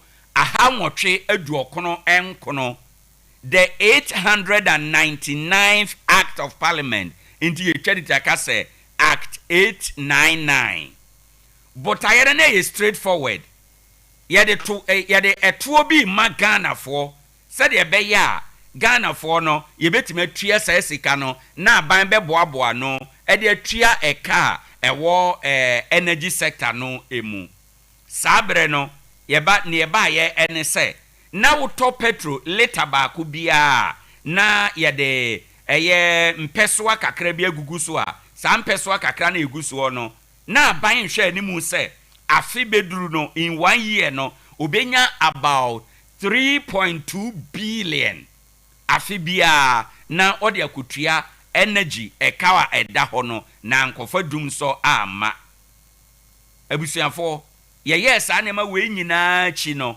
ye wie ye na eka no da so wo ho enti question is say sika na ye jeje ye no ekọ hen sika na ye jeje ye no ye de ye de eno na nchen ye free 2015 didi mu a ena ye ba 2019 sika ye jeje ye de betua ka no na ye yi eto na firi ho no ye nyi eto na mfiri ho ye san be ka kire ye se eka no wo ho nti e wo se ye san de eto no bio eba enti eno so no ye call parliament ekoye emra a na eno ye Act 997 eno so ye Energy Debt Recovery Levy ye de 49 pesos eto liter bia eso auto diesel anato petrol ye de to so a eno na ye de ebetua eye saa kan titiro ye se de beboa ama tema oil refinery to etumi agina aye adwuma eye anka botaye ne ye anka adwene ne ye enso ewi ase no to da so deka ewi ase no ne aya na aye eno na nchen ena ye free 2019 ye didi mu ana ye ba 2021 eno nso ebio ye san de eto foforo baaye eto foforo de baaye no na ye frɛ no the Energy Sector Recovery Levy and Sanitation Pollution Levy eno so ye to ba ko a e baaye bewe Ghana for ye botomu esika saa bre no na eyade a aban hwe animu se obenya eye million no ahankono 900 million Ghana cedi afibia but ayene se yesika yenya na yede bo yenyinam eho eban yede tuatua eho eka ne ekeka ho no enso entine wo se yegigi bi free Ghana for ho na yede kotua anka no ye na question ne se ye sa sika no so yegigi ye no ekosi sen yegigi ye no yede ye den sa yede tua aka no a eba ne senti a ebepem 2025 yi eka nso ewo ho fast forward 2025 na no dwade ya abanya sign the another energy sector amendment bill akọ parliament ama sese ya ye ka say ye de 1 cedi ato liter bia so botaye kro no a ye boaboa no na energy sector hono eka ida hono ye de akwa akotua enti sa wo hwe free 2016 ede ba ne 19 ne 2020 2021 ya ade be si 2025 ya aban bia obeba akonwa so Ghana ha omo yusu saade no ede je Ghana fo sika na ye je sika no so a eka na yesi ye de kotua no eka no muda enti question ne say ye ditua ana ye mfa ntua na ye ditua de a adentia aban bia ba akonwa so a opese osachira sa amra no ani na omayen Ghana fo ye omoji ye sa ato no na omoji a omode ye den omoji a omode ye den adenti eka no eda so ewo ho enom eno na nchen ne hamene se ya yi nkrofo bi de adwuma hye wo mo nsa ebi ye chief executive for ebi ye public officials a wo mo na eye adwuma ewo ye energy sector no emu wo ma adwuma ne se so wo ye adwuma na energy sector no ye mmoka kora ana ye nyamfa so a ensesa ye boka adenti asa nkrofo we nyina no wa ye adwuma ma oman Ghana ye energy sector no ekasei eda so da ho ni nyina achi yajeje Ghana fo to na eka no da so da ho na sa nkrofo no nyina ne na mabonten etete condition mu ebinom afira adwuma mu ebinom ko pension ebinom da so wa adwuma mu na omo da so de nam ho na yemfa Ghana mra enkyere wo mo ema wo mo mekere ne eyo ya eka no beto ho na mom eka no ba na saafo na afo mo ho adi ene na mabonten edidida etie condition mu etete V8 mu na maami a oton dokono popo chwa bi e takwa ha obi a kuyani bi a ode ne niema e koforo ka akodwam na ye de tax akoto petrol so nti na driver fo aye yere ka sika mu na sa nipa no ne ho e kire no. Why are we not charging something for womo ye adwuma ema e ka no beto ho no?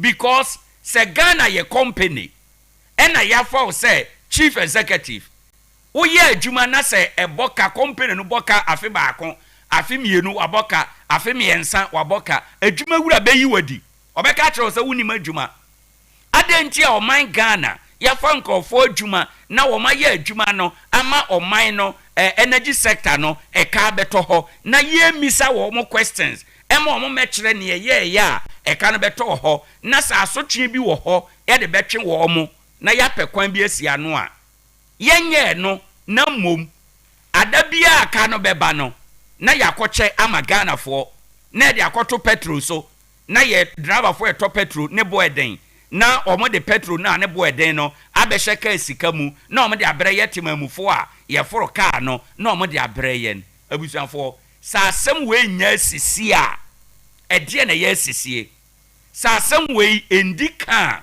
asem be ne dika e wo Ghana ha mone madansefo ba bia mabobo so free ebi asi MPP abreso ebi asi NDC abreso ena ebi sanye si NDC abreso yi ade na Canada so da ho ebepem sa abre hwan ne ma ka no baaye na ye den aka no baaye obi anya nkyere ye mu eno ane se yese ye ka da ho nti muntua sei na yakọ parliament na yakọ yemra na ye de aba be hye ye kon opewu mpewu na utua obi adwuma fon obi adwuma bone a obeye ye no na yen na yetua ho eka ene anopei asetes dwumadie no aha ena di be say aha de ye kan nokure pain Ghana ye problem ye leadership. Ghana problem ye weak institutions. Ghana problem ye supervision. Brofo na Ghana for ye nim grammar enko na ye nim ye de adwuma ma Ghana ni a na waye ne basa waye ne poto na ye nim aye grammar brofo na ya kan kire Ghana for na we say na GDP na price commodity index na inflation na hwan na ya ka brofo nwonwonan na ye de a kire ye wi a eno nti na ya ko parliament na ya ko hyemra na ye de eka abeto Ghana for eso obetima atena ofie aka se wan cedi ye den wonim wan cedi dodo ne dakoro efira no pakopon anwumre saa wansi da ye kan unim sika pudu a aban benyade afiri mu enye sika na aban nwane na ha obia ba omunya sika na omode ye den na eba ne se na ka no da so da ho abri bia bepem sa abri asi MPP time asi NDC time ena yesen CNDC time biem eba ne sen ena ka no da so da ho se saade na e kire se enye eto na ye gigeye no ene na be maka na firi ho sa na e kire because asi MPP time esi omampani ma time kane no ena asan asi sese biewu a e kire se enye to na omode to ye so ema yetua no eno na be solve problem no e kire se ebi so kura mpo a eto no kura no ye gye a nya ni nyina ananya no mpo eto no mpo ana e ka no mpo ena omode tua asam sebe asam edikan ha ena ye di sie na yakọ ye nkomo no eso na ye ne ene PP4 ena esi nkonwa dwumadi a wutie ya ade achen bia ma yemfa sedama 21st clinic wo mu kita yemu pa ena anope ye de dwumadi na bra 21st say ba bia wo bia anope tumnika na bra na beche wa yaresa Roman stores no hwe ani mu takwa ha ya ena wo mo ofri TNA park no wo kọ eye wani hwe commercial bank honom na wo kọ a Roman stores no wo amfini ho Roman stores no hwe ani mu ena wo mo ewo wo kọ a wo mo betimi aboa ahwe ama bibia ato ne kwan mu eyie enti anope kwe yesa yade bia enkanka ne entinimu yade siateka ntini homa na ewo sisi achi efa wo siremu a befa wo nan kokom ekọ wo nan esi fom no se ehho techema yade se ebe hawo ebi de daadan ne ho efiri benkum na ekonifa efiri nifa na ekọ benkum ndi se wa ma wani anye den na wa nkọ 21st clinical abusuafo ohaw bebre ena sciatica ebema ebeka wato fom enti ya na wahye eno enso se ebe ya bibia ebetume akọ kama ede amayen enti anopei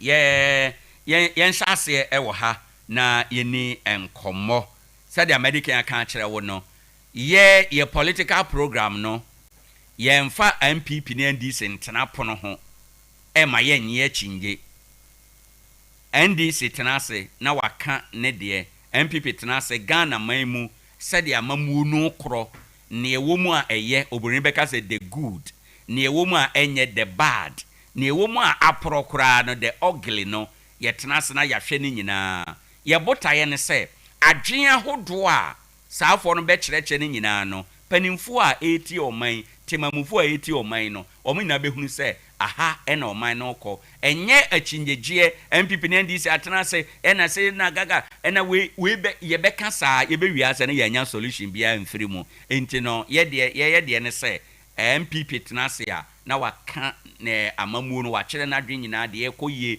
baabi ɛsɛ ye bɔ aban aba so na ya bɔ aban aba so baabi ɛsɛ ye twe aban adwene si bibi so na ya twe na adwene si bibi so ɛno na ye frɛ ne sɛ constructive criticism ɛno ɛna ye de ne ye nyɛ ye bɛka sɛ emfomso nko na ye hwehwɛ de na aban na ye nso a ɔsɛ fata sɛ ye bɔ na ba so efi sɛ mpanimfo sɛ obi ya ade na bɔ na ba so a onya ahoden eye dodo na nti momo wo hɔ a ahoden ɛwɔ hɔ na anopɛyi maka ne saa mawie no yedi nkomanduru baabi a yebebi ahoma na waba so aba ba kyerɛ wadwen 0260 1960 62 0260 1960 63 na waba so yewra honorable Alhassan Kamara watena say oye communication team member edema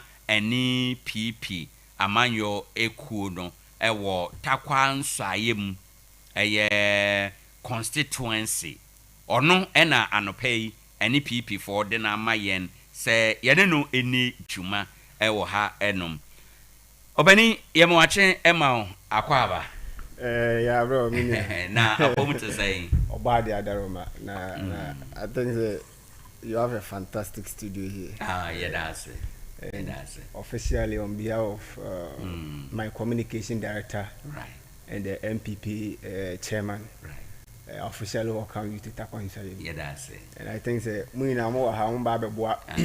Ma Takwa mpuntu djuma ye na ya hwehwe no ayeden akoso. No correct. I think the media de ye mu fi governance ni mu ayeden ye and Takwa we are blessed. I mean to have SOMPA in Takwa Inside. You are welcome. Thank you. Yeah. The next time I'll be saying about have you no be back rana house and change. Oh yeah, bonfire. Yeah, bonfire.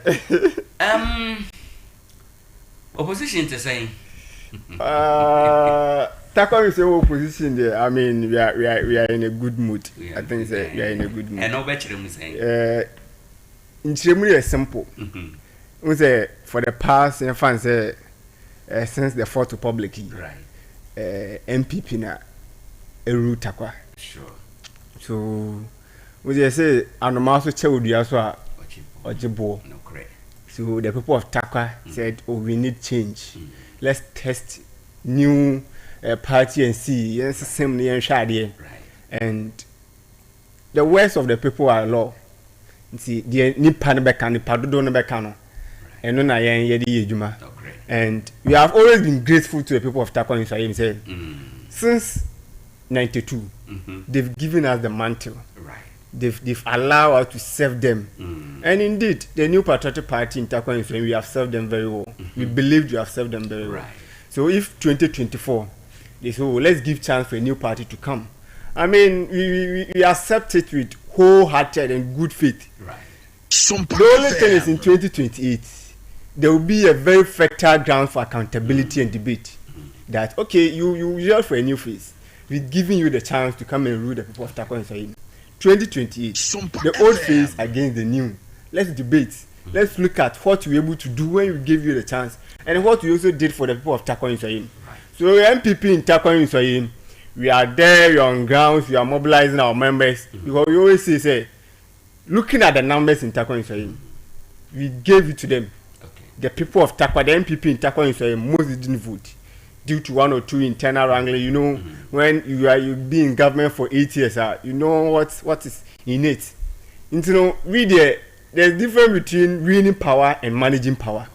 So we've given the people of Takwa Inside the chance to test a new party, which is the NDC. Right. And we believe that 4 years down the line, we will all be on the same table to account for the people of Takwa Inside.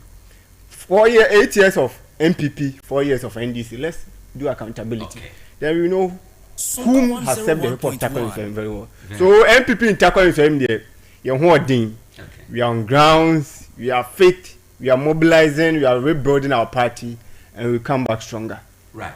I am the so can say due to internal 1 or 2 issues being tema bebre bufu your man kwaba. Yeah, no muna ye ko. Sure. But Osha 5 months down the line, or move free akunemu no party for party ma say mono mo engage ya mono mo shia omo kasa ye den omo ka kire mo yehunu yanka ye to aba no ana say die no mo kan omo ashase feel opposition no say oh we ye ko so tena ba mu kura nanka what die na nemo omo ka kire mo no aso ne to fa obebo ne say wa se me o maka asema your former president Kufuor ekan you say it is better to be a servant in a ruling party than to be the chairman in opposition. No, correct. What you are saying? For nothing at all, if you are not getting any direct benefit from the party, your party is in power. Say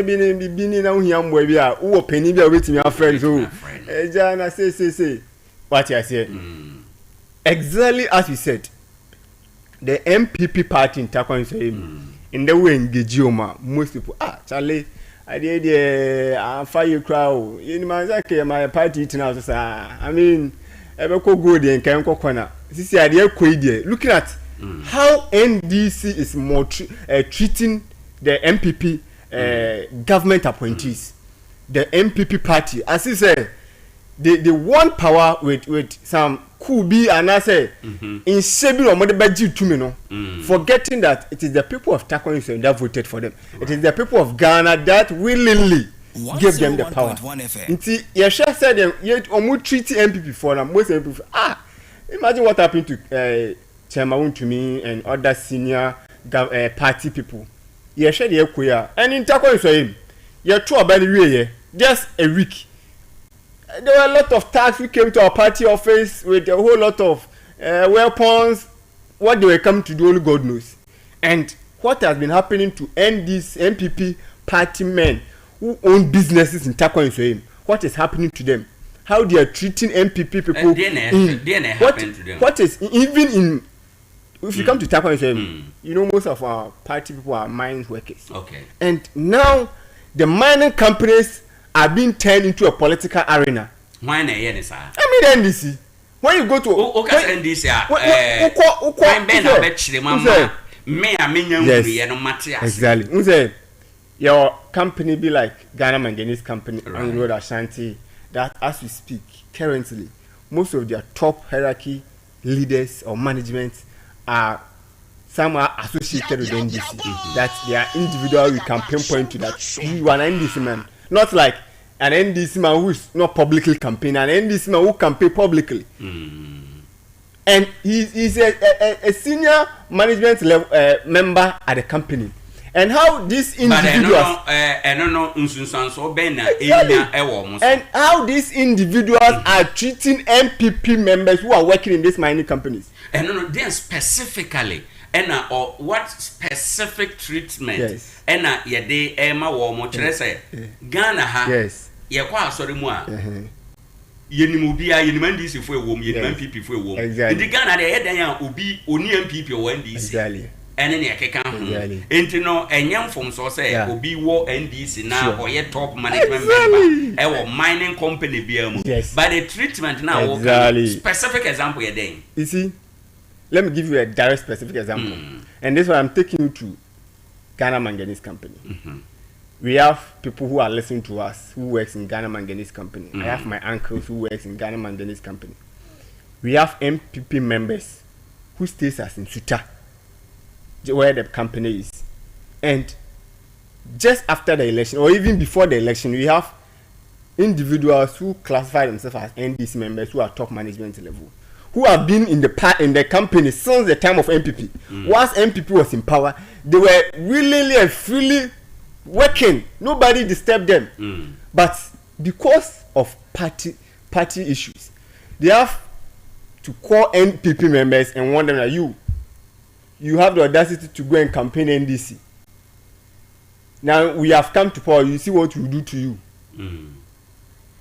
And nowadays, they are treating these individuals as if the company belongs to the party. Omu treat them say party no a company they own a party they own company no. Okay. And we don't want a situation where Rebecca say you are associating the company with partisan or whatever. Okay. And on that note, no na me person me can say. Yes. Mon crofo a o ka say ya fro ma won ne wo mo ne adana yen asompa. Yes. Exactly. Yantibi. Exactly. And there you wo na wo kan. It is your word. Exactly. And at this point, on that statement, and there's some ye oh, Minia. Your word. And I have people. When you are yes. But I am only saying. Oh, sure. It is me. Come on, me word. Yes. Now make us say we are individuals who suitors here.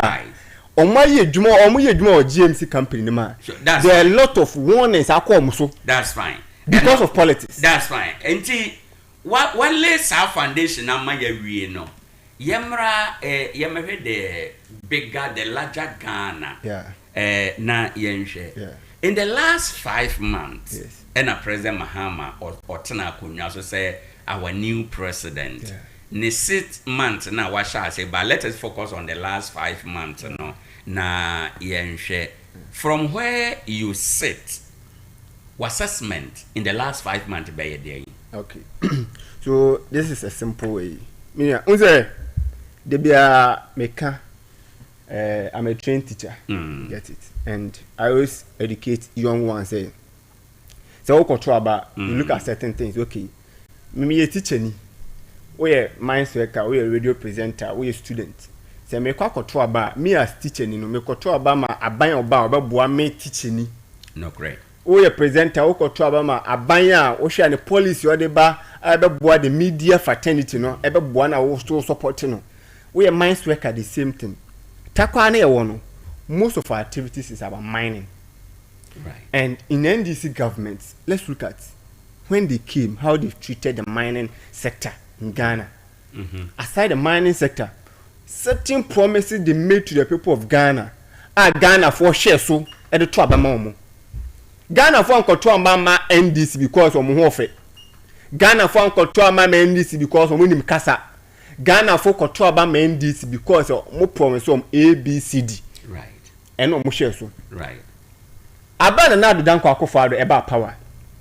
On say no Ghana ha ya wadi be fe consolidated fund. Consolidated fund ni na say infaso ye nya your resources ni na won ye kogu anu enchene moko gold oil diamond bibia won ye kogu no say dabi ye ne sape as on mine no ye ntimi account for ye gold any a diamond ye bauxite ni you to Ghana ye ntimi account for okay sa de we na di gold ye di aye ye to gold mbrentintin na sa de we na di aye ye ntimi account for it inti sa dia NDC time the omo initiative dey refer Minerals Development Fund. And now the dan kwakufo by ebeti Minerals Income Investment Fund. Specifically say your gold, your bauxite, your diamond you to Ghana. In fact so near fan kogu sa foto ni. Near fan yin puntujuma. Most of them in puntujuma ye by enko mining companies because omona yen nyam fa so near efi omo. NDC ba bemwa. The first thing they did is takwa area wono. You just what means about takwa pen. Before I say about takwa, what is a stadium BC ha. It was built by a mining company. Oh, Baudua, maybe a time so maybe a traffic lights in this one my pavement it was done by a mining company. There are a lot of projects were got at takwa mining companies in the year. The first thing NDC are buying by or buy and say tax and mining companies in Ethiopia, which is a gross income tax, no, 1%, no increase equal 3%. Meaning says a first, no, Ghana Manganese Company, Bosumi now 3,000 cedis. This time around, we try 300 cedis. You do 2% increase at the account. Meaning say, the development of Takwa is so better. No, how now so better? Exactly. If you say yes, or more contract and I say practice, no mining company be social responsibility else away. Yes, that one obia no need I say. But no social corporate responsibility of a mining company in the best for sense or invest 16.2 million Ghana cedi in a project. How many mining companies in Ghana will do that? Their social corporate responsibility, they give scholarships, they build 2 classroom blocks, they construct inner roofs. I mean, social corporate responsibility. They employ the people, the local people in the mining companies. They are doing their social corporate, but no social corporate responsibility. When this tax are buying exactly. So why increase or more profit? So yes, that's their gross income profit from Benyano. No, we increase it from 1% to 3%. Okay. In terms of munya. Emesunya be 16.2 Edebeye stadium ayeno isi omaji nti sa stadium 16.2 ye nya bi ye ka say Anglo Ashanti is building one of the most ultramodern community centers in Takwa. It's a huge amount of money, huge investment. Now say 3% here, 2% here bekan we. You are limiting their chance of helping the community. We here the same Minerals Income Investment Fund the community ye ka say Minerals Income Investment Fund and the Honorable George Mikudika as the Deputy Minister for Lands and Natural Resources. You have 3 astroturf for Minerals Income Investment Fund. Right. The same Minerals Income Investment Fund, AC, Technical Training Center or University of Mines and Technology. Technical Training Center, it comes with a gold museum. It comes with 50% scholarship to female students. With that now, these examples are women, you know. Obibeka say a good example of woman. Obeka say aban bi aso one strategy. Ebia under NDC aban a woman say no. Ebi anya astrotef na yebeye but ebenya de fofora eno so beboa oman no ndi ebia NPP approach to do some of these things in a different and NDC they are different you know it cannot be say one fire kwan no aso ntine bia mo de ne exactly I agree with you me know we are doing but see I would say say maybe say NDC strategies to improve the mining sector in Ghana then you can't tell me omo show bibia clearly for bia to know so okay MPP buy wetin say some of the mining sectors no egu near restore Angola Ashanti Obuasi bibia any gold mine strategic wetin say MPP in education you think okay MPP is going in the line of STEM education clear paths and this there then yenim nti ye ka say decision bia we be taken we judge you based on certain decisions right minerals income investment fund here then for so kakra better kwa for any other mining company NDC buy what they are doing is they are taking 80% of minerals income investment fund profit into back to consolidated fund. The same consolidated fund now what if we see besides say consolidated fund projects when they are Ghana, how many projects can you mention that it comes from consolidated fund or it comes from gold or it comes from oil? No. And you are taking say 5 months under or modern station now can no I'm talking about in general that are not consolidated fund or no right we cannot account for anything what I say it even if minerals income investment fund now MPP the buy and put a one power for nothing at all make sure say the mining sector now manage the local economy of certain mining companies you maintain it well you do it well what you say so those of us in mining communities NDC hasn't proved anything say almost strategies or more they be the mining sector my mining sector now cause either the small scale mining the large scale mining or the artisan small scale or whatever it is that is what is sustaining the local economy of Takwa. What na there na o expect yes say omo be ya for you obey satisfied say sadly we are my no omo dey improve the mining sector exactly expectation here my expectation was simple say your minerals income investment fund your mining companies are more offer social corporate responsibility right as a buying waba uboshe ina say may be improve the small scale mining sector MPP are buying by or should be me say or the idea of a community mining scheme at the bois the local economy right NDC are buying by okay so even if a small scale mining and a community mining scheme that won't trust bring a project to be able to and you be an how bring a large scale mining in Abia Akye into be a small scale mining no a dear share now they ba right and one so came to small scale mining and she say when a ban with the by a boy me and small scale mining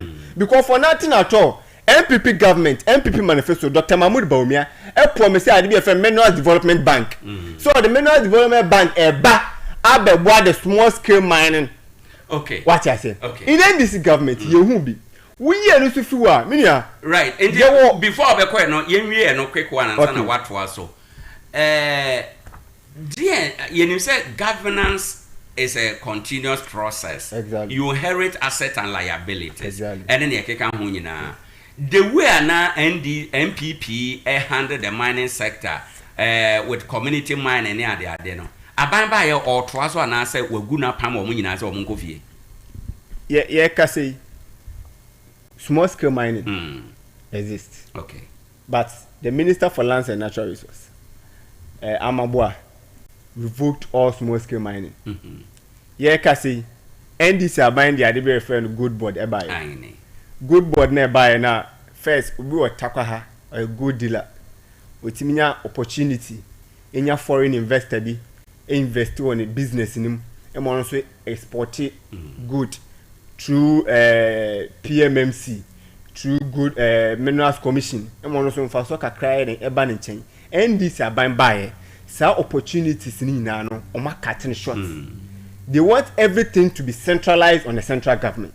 Now it is the gold board that determines the gold price in this country. Na me takwani obi dealing with gold behind himself. Say gold price in 0.01 kwa iska. So every minute, every second, the price of gold keep on changing. But say PMMC gold board, and I just say maybe deal with centralized price rates from central bank, Bank of Ghana rate or maybe one rate 80 maintained for maybe 24 hours. And in gold businesses, it doesn't stay like that. Gold business day in, day out, every minute, every second, the price of gold keep on changing. And so we understand, okay, maybe a change may the gold board aba, maybe regularize it in your ma. Cocoa crown for smuggle. Cocoa board buy, and the same reason say the cocoa board buy. But cocoa crown, people smuggle cocoa and pay a whole bag. Now go there, wait him there, say the cocoa. Dear Kane say NDC, it's good you bring in something like gold board to regularize their way. But men yen in such a way say the local people know almost a benefiting kankakano, ube catch them short. Indeed, say Osha for Yemfata Kwanye example. Exactly. Saying a gold board a bind by no aha or Mojuma. Bebele, oh, minya bebele. One. Me a me small scale mine and I'm a call from Kutu good, you know. Right. Na ma ba be ye ho adwuma na ma ko ni go shop bi akoton me koton a price na centralized price. Okay. What you say say wo in the yemfa ne say 1 cedi a wo kwa ha obi we 1 cedi we turn 1 cedi 50 pesos we turn say nti me as small scale mine na ba be exactly baby a me pen na me koton me good. What you say with price I me feel say ebe me right na me kwakoto this time around entisa okay the gold board no am our price we a gold dealer we gold dealer na me am on me catch say gold no koto ni say me discover my more 1,000 cedi gold no kwa to 1,000 cedis men fa 1 cedi crown ka ho nti me small scale mine na me so me ba no say chere me kote say a black market bi or turn 12 cedis now 1,002 and 1,001 na aban say chinchinachi me turn 1,000 cedis me turn wo but I was saying you promoting nema pa no good businesses good business obi o good business then say good business no and to say business what's na price no so ya na the price aba okay in the year jam jam shop mpo to gold price mi sisa Indeed, for you, say gold board no, ebe affect. No, like ebe affect you. Affect it. Omo ton gold. Omo gold. Omo ton. And omo to ina. Okay. Gold dealers, gold small scale miners. Because I mean, one man price I mean fanto. Okay. Me surprise I mean pen I mean 12 small scale miner no. Because one man miscast I mean got 1,000 cedis. Na me 4,000 cedis na nkoto. Me so me pen fa so. Nti me so me kwa meto no 900 and 950 and 980. Why na lose? Small scale miner no lose. Also all lose sa no o meton ma wo. What you say? Nti die kan na ne say the NDC government wan koton a obeye ne den. All black market. Black market. All black markets. And this is something here no matter what you can't stop it. Okay. And crofobia we almost what are you talking about? Because CCR you are limiting those people who have the chance to buy good. Yeah, can say nche answer na obey you know first no PMMC is centralized. Okotakwa your PMMC wa other but now person unya licenses from good border. Everything is centralized in Accra. You have to do every registration whatever it is. You have to do it at Accra. Watch it. How many people will go through this stress?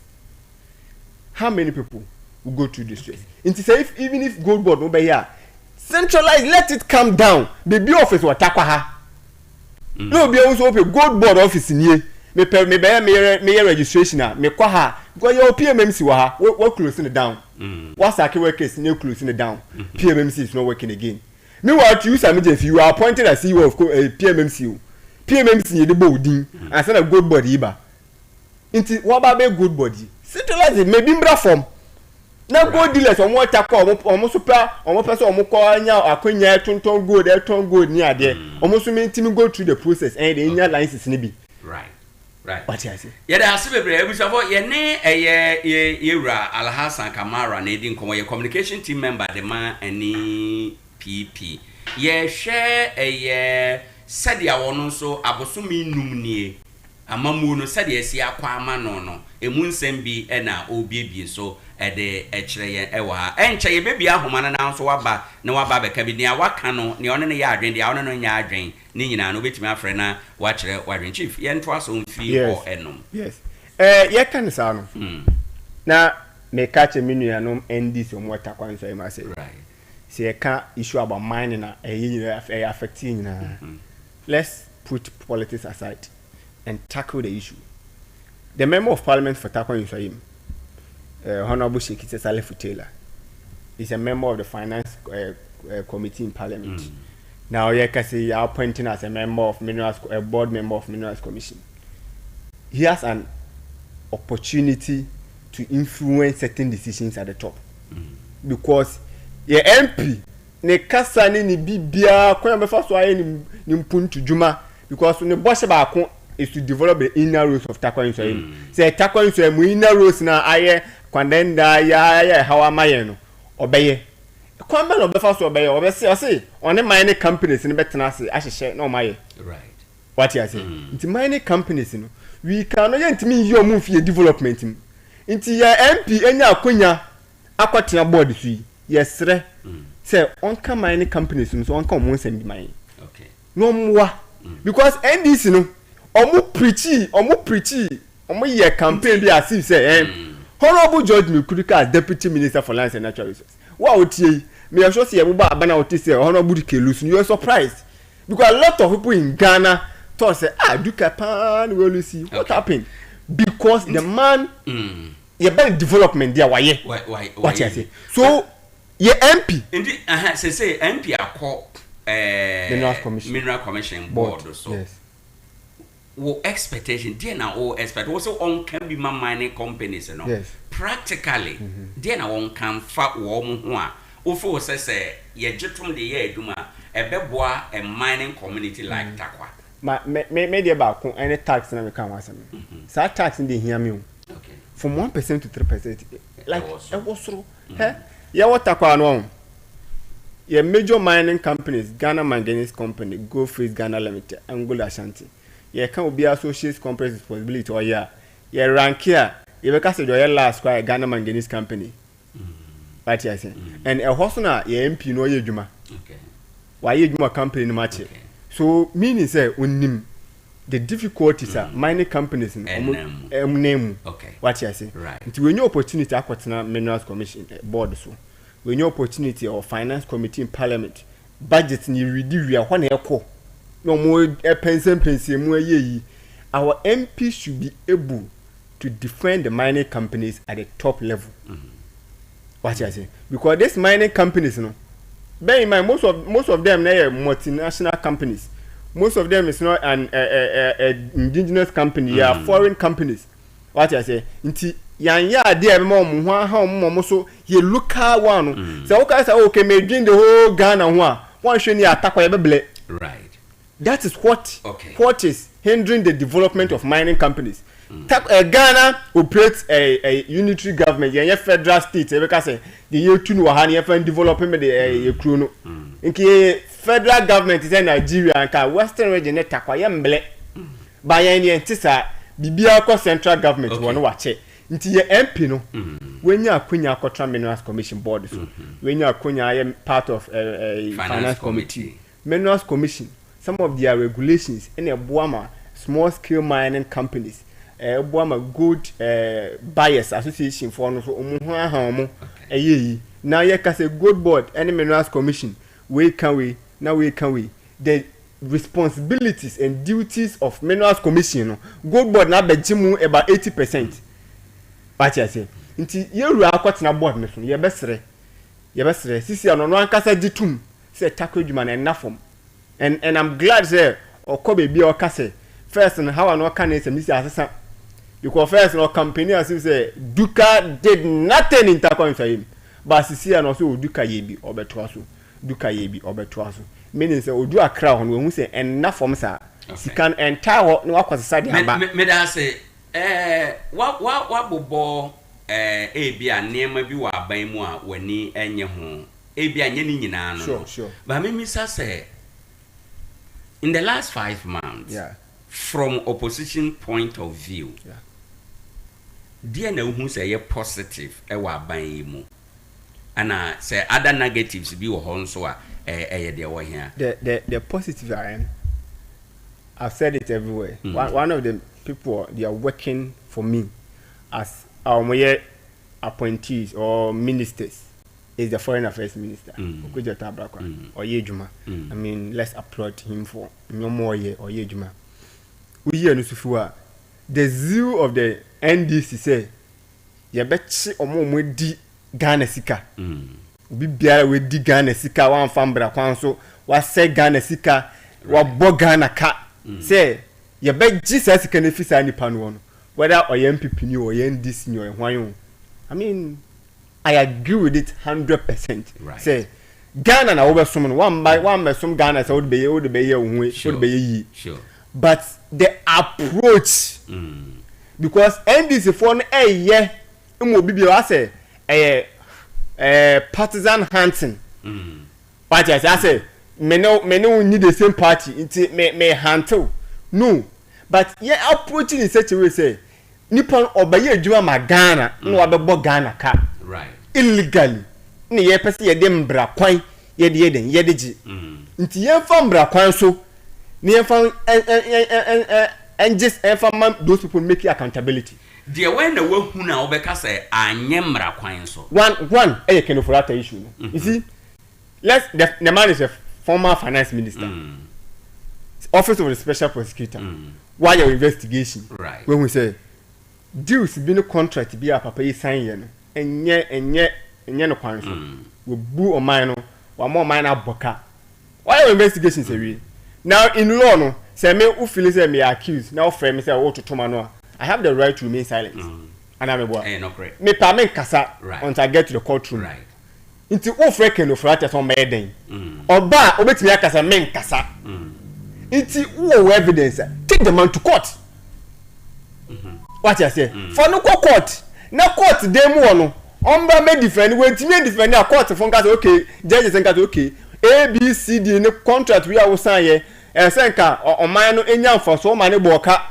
O say sika ni nka ye 2.3 billion. O ma ye 10.5 billion. Wa ma ya boka. Inti say sika we. Ye the property ABCD ye the T. Court. Ni bua. Obi bie ni wo owo Ghana ha. Say ye de papa efambra kwan so ne ye de ne kugina dakem ototo ne nsan no akasa ne nsem bia okeka ne nsem bia ne ye bu ne fo a obeka say oh ye sisiru dabi but opese we use the power that has been given to you say I want to declare him wanted. I want to paint a picture with that one no adena yen tackle OSP no ankasa the office na ankasa even though the powers or the year demanding in a part of the executive powers or mine ABIA. Why do you blame NDC are buying in this? Adena yen blame special prosecutor na ankasa say we de ye wura kise jaben wa ye amana boroso inti no yen single na out na yen kan no mum dan say ye de be fore any DC are buying. Okay. Okay, perfect. What you say? That's how okay say Ghana and Kazanki say minister be the bonia. As if a minister no. Say one minister one young papa. Ye jiwudi ye do tun we say unsa. What baby buye. What you say? Ye tackle minister. Ye president no. And your president in a man's idea no so nkodi san kwase asem. Right. Sabi. Institution be ya bibi na nkoyi a. Let's blame those institutions. Right. You must say Ghana Education Service acquire ADEA. Then for Kwema, then we are blaming the government. It's because we have set a precedent. You are setting Tombi. MOBA said, Bibi Biara Bekoso and a certain government regime they blame the benefit, everything go to. And then you can say Ghana blast acquire Koboma Chomu win NDC for say, hey, NDC for na win you. But ye shep papa na yesu. Exactly. Indeed, those times no say na enya. Yen correct no from ye the second chance. Yes. You bet me correct no from now. Into the can say OSP ntimi ya de Abraham Mahama and supporting now obeko so aye. What you say? Mahama have every right, every executive right to tell the OSP ade we ehun hia papa no fa no court. Yes, but President Mama ye principled or say na baimu ene abanda denu say ye institution be investigate you for corruption enya de ordinary no beto to mubi I think say no say no rechi na okra na okansa asema me kan enti adenta mama yenya ne sa because when Obama eba Ghana no was say we don't need strong men. We don't need the strength in President Mahama. We need strong institutions like OSP. Exactly. In this area, OSP ya abuse ne power. Or no, say you're calling it out to say, Papa Titi break. To say the Okano, we are talking about NDC administration. And the NDC administration branches in be OSP. Sure. Branches in be a papa foreign affairs. Sure. Branches in be near what bon cry Minister for Lands and Natural Resource. Sure. Into it, Mahama as an individual. Mahama as an individual. Right. On Oka Semine nya Yababeka. No correct. Mahama as an individual take certain decision be nya Yababeka. No correct. But Mahama as an individual and we in executive powers in media movie. In this any panel yes I dey na say enfa kwema. Ye ka say the bear Mahama bet me using the executive powers. Not to interfere. Okay. There's difference between interfering and questioning somebody. Say, okay, idea we do this. To bossy. Yes, idea we. Me sure some Mahama catch OSP, say OSP. For court. And I use for strategy. And I say, even Attorney General cry can be here. Attorney General dissolve a lot of cases in the Supreme Court. Mahama am a country and I'm one. Meaning say he supported. Is this something often saying discontinuation of cases be a cause or no? Often saying with there me father say NDC as a party when they are in opposition or makasa different. Omoba pai abemuso or makasa say different. Right. In one breath, medical say one thing I am a dead say NDC person. Omo me di abansika no pese oji nti se we obi di abansika na o pese oji na so wa beto so obi se obi di abansika na se mo court ye ka na ban a wo so wa jejirem se me pese me mam apprentice accountable wo dey for nothing at all continue the case let's hear them out open the case file it let's hear obi ambeka obeka na court judge ka say okay ABC dinti assembly did over. But this time around, I'm going through the process. They use their executive powers to dissolve it. Meaning, say, the powers not Ghana for their mom. That's the powers they use to dissolve the case. Not the judicial normal process. Now, Ghana ni biya nim say. Ghana ni biya nim say. This assembly that court my judge Buaka say. Ni pay ondi for.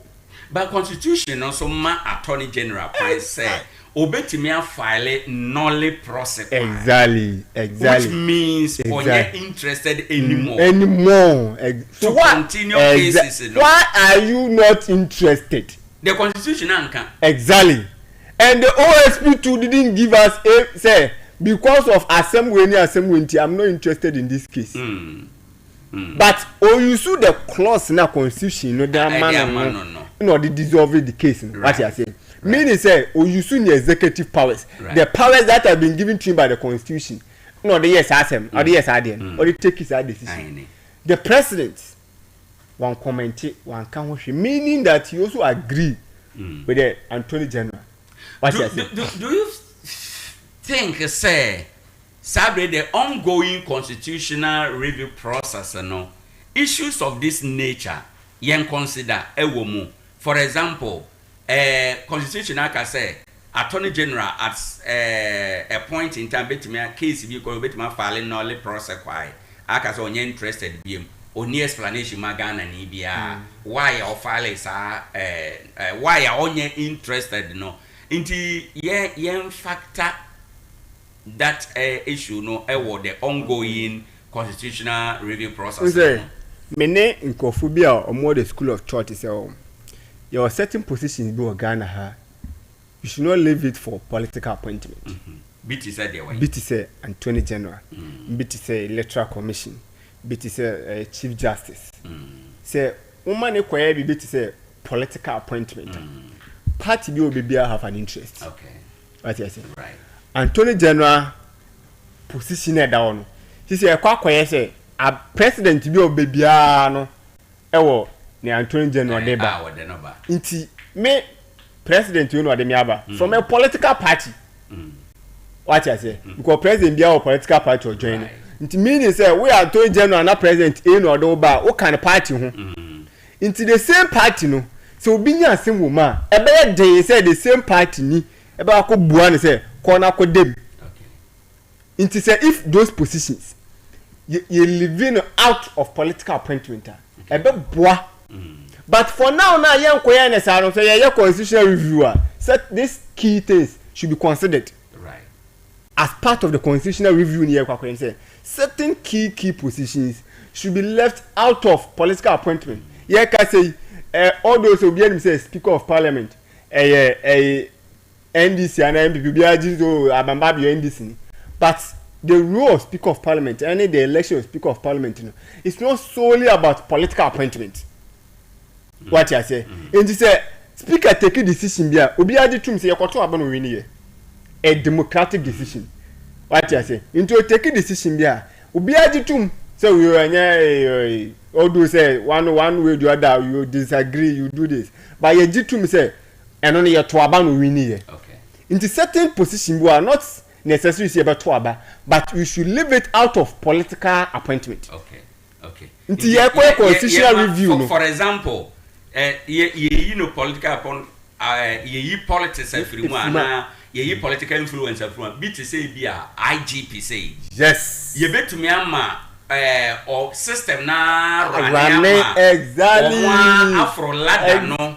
into obi obey IGP no obey IGP no on merit through process na what the IGP na obi a deputy IGP na IGP ni fiwa na aba ho fra aba no so we deputy o kwotran che na me de obi junior rank bi di na aba ba ye IGP what you say in the year kase mahama ba yi ukọ military ma you promote a lot of junior officers one by senior officers why but in your living system no to run many pan odi like ma be decide obo say I've merit the service na me dey asum Ghana no into ono oba na obedi post na odi no say one o merit not because your man opportunity privilege being here there because so all point to be na catch say this is a privilege you don't one fata opportunity being here there amount that be ni pan man merit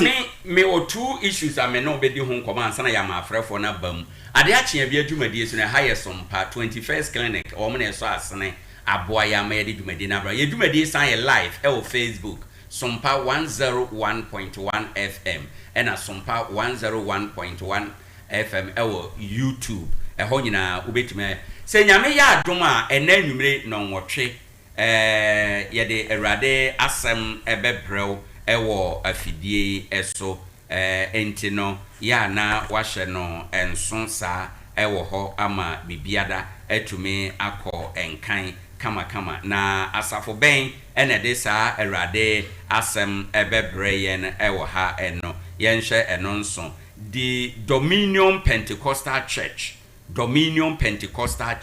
omene de erade asem bebre ne anumre eye no nwotwe ekopem no nwotwe mpamu eye tiebi eye nyame asem krogen yemfa nsuo emframu enti ya na watiebi ebeboa ye ne honorable Alhassan Kamara na edin communication team member NPP Alhassan yenhwe this two quick issues ansana ya mama afrefo no abam wo kasa no bo chief justice issues no so yenim say obi petition ye president or trigger process no ya establish a prima facie case ewomu was suspended no was set a 5-member committee say ye investigate no chief justice are raising objections bebre supreme court aboni nyina atuagu ene ya ekeka what do you make of eno from where you sit in a opposition now we observe enema ekoso no eto say okay so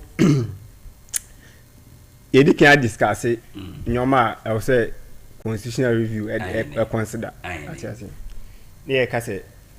The role of a chief justice, in here, important. Right. Now, a sonku, it is you appoint you be so made chief justice. And need be a factor, will be a Supreme Court judge. Right. Bian, I said the master any panel. You can't still be chief justice, be I say any panel, ultimately Supreme Court judge. Inti, Obi be a chief justice, Bian, you're treating a Supreme Court judge. And our constitution is making it clear. Say, to be a Supreme Court judge, you are quite a fast one, Nipan Eden, Yizino. Right. Edifuo. This time around, Nipana no ye chief justice. Under normal circumstances, I call Supreme Court judge in Yizina. Ke the petition ni bibia ma koto chief justice name. Right. So chief justice, ye pesi ye sa judge we dey edifuo. The petition ye dey abani to shame na yen hwe. Right. E wa shame. O shame no jitum so ampa of atasi yi na chief justice na go ahead. This time around a chief justice na amu in ye pesi ye no. Yama Ghana for in anti for the first time in the history of Ghana been see that.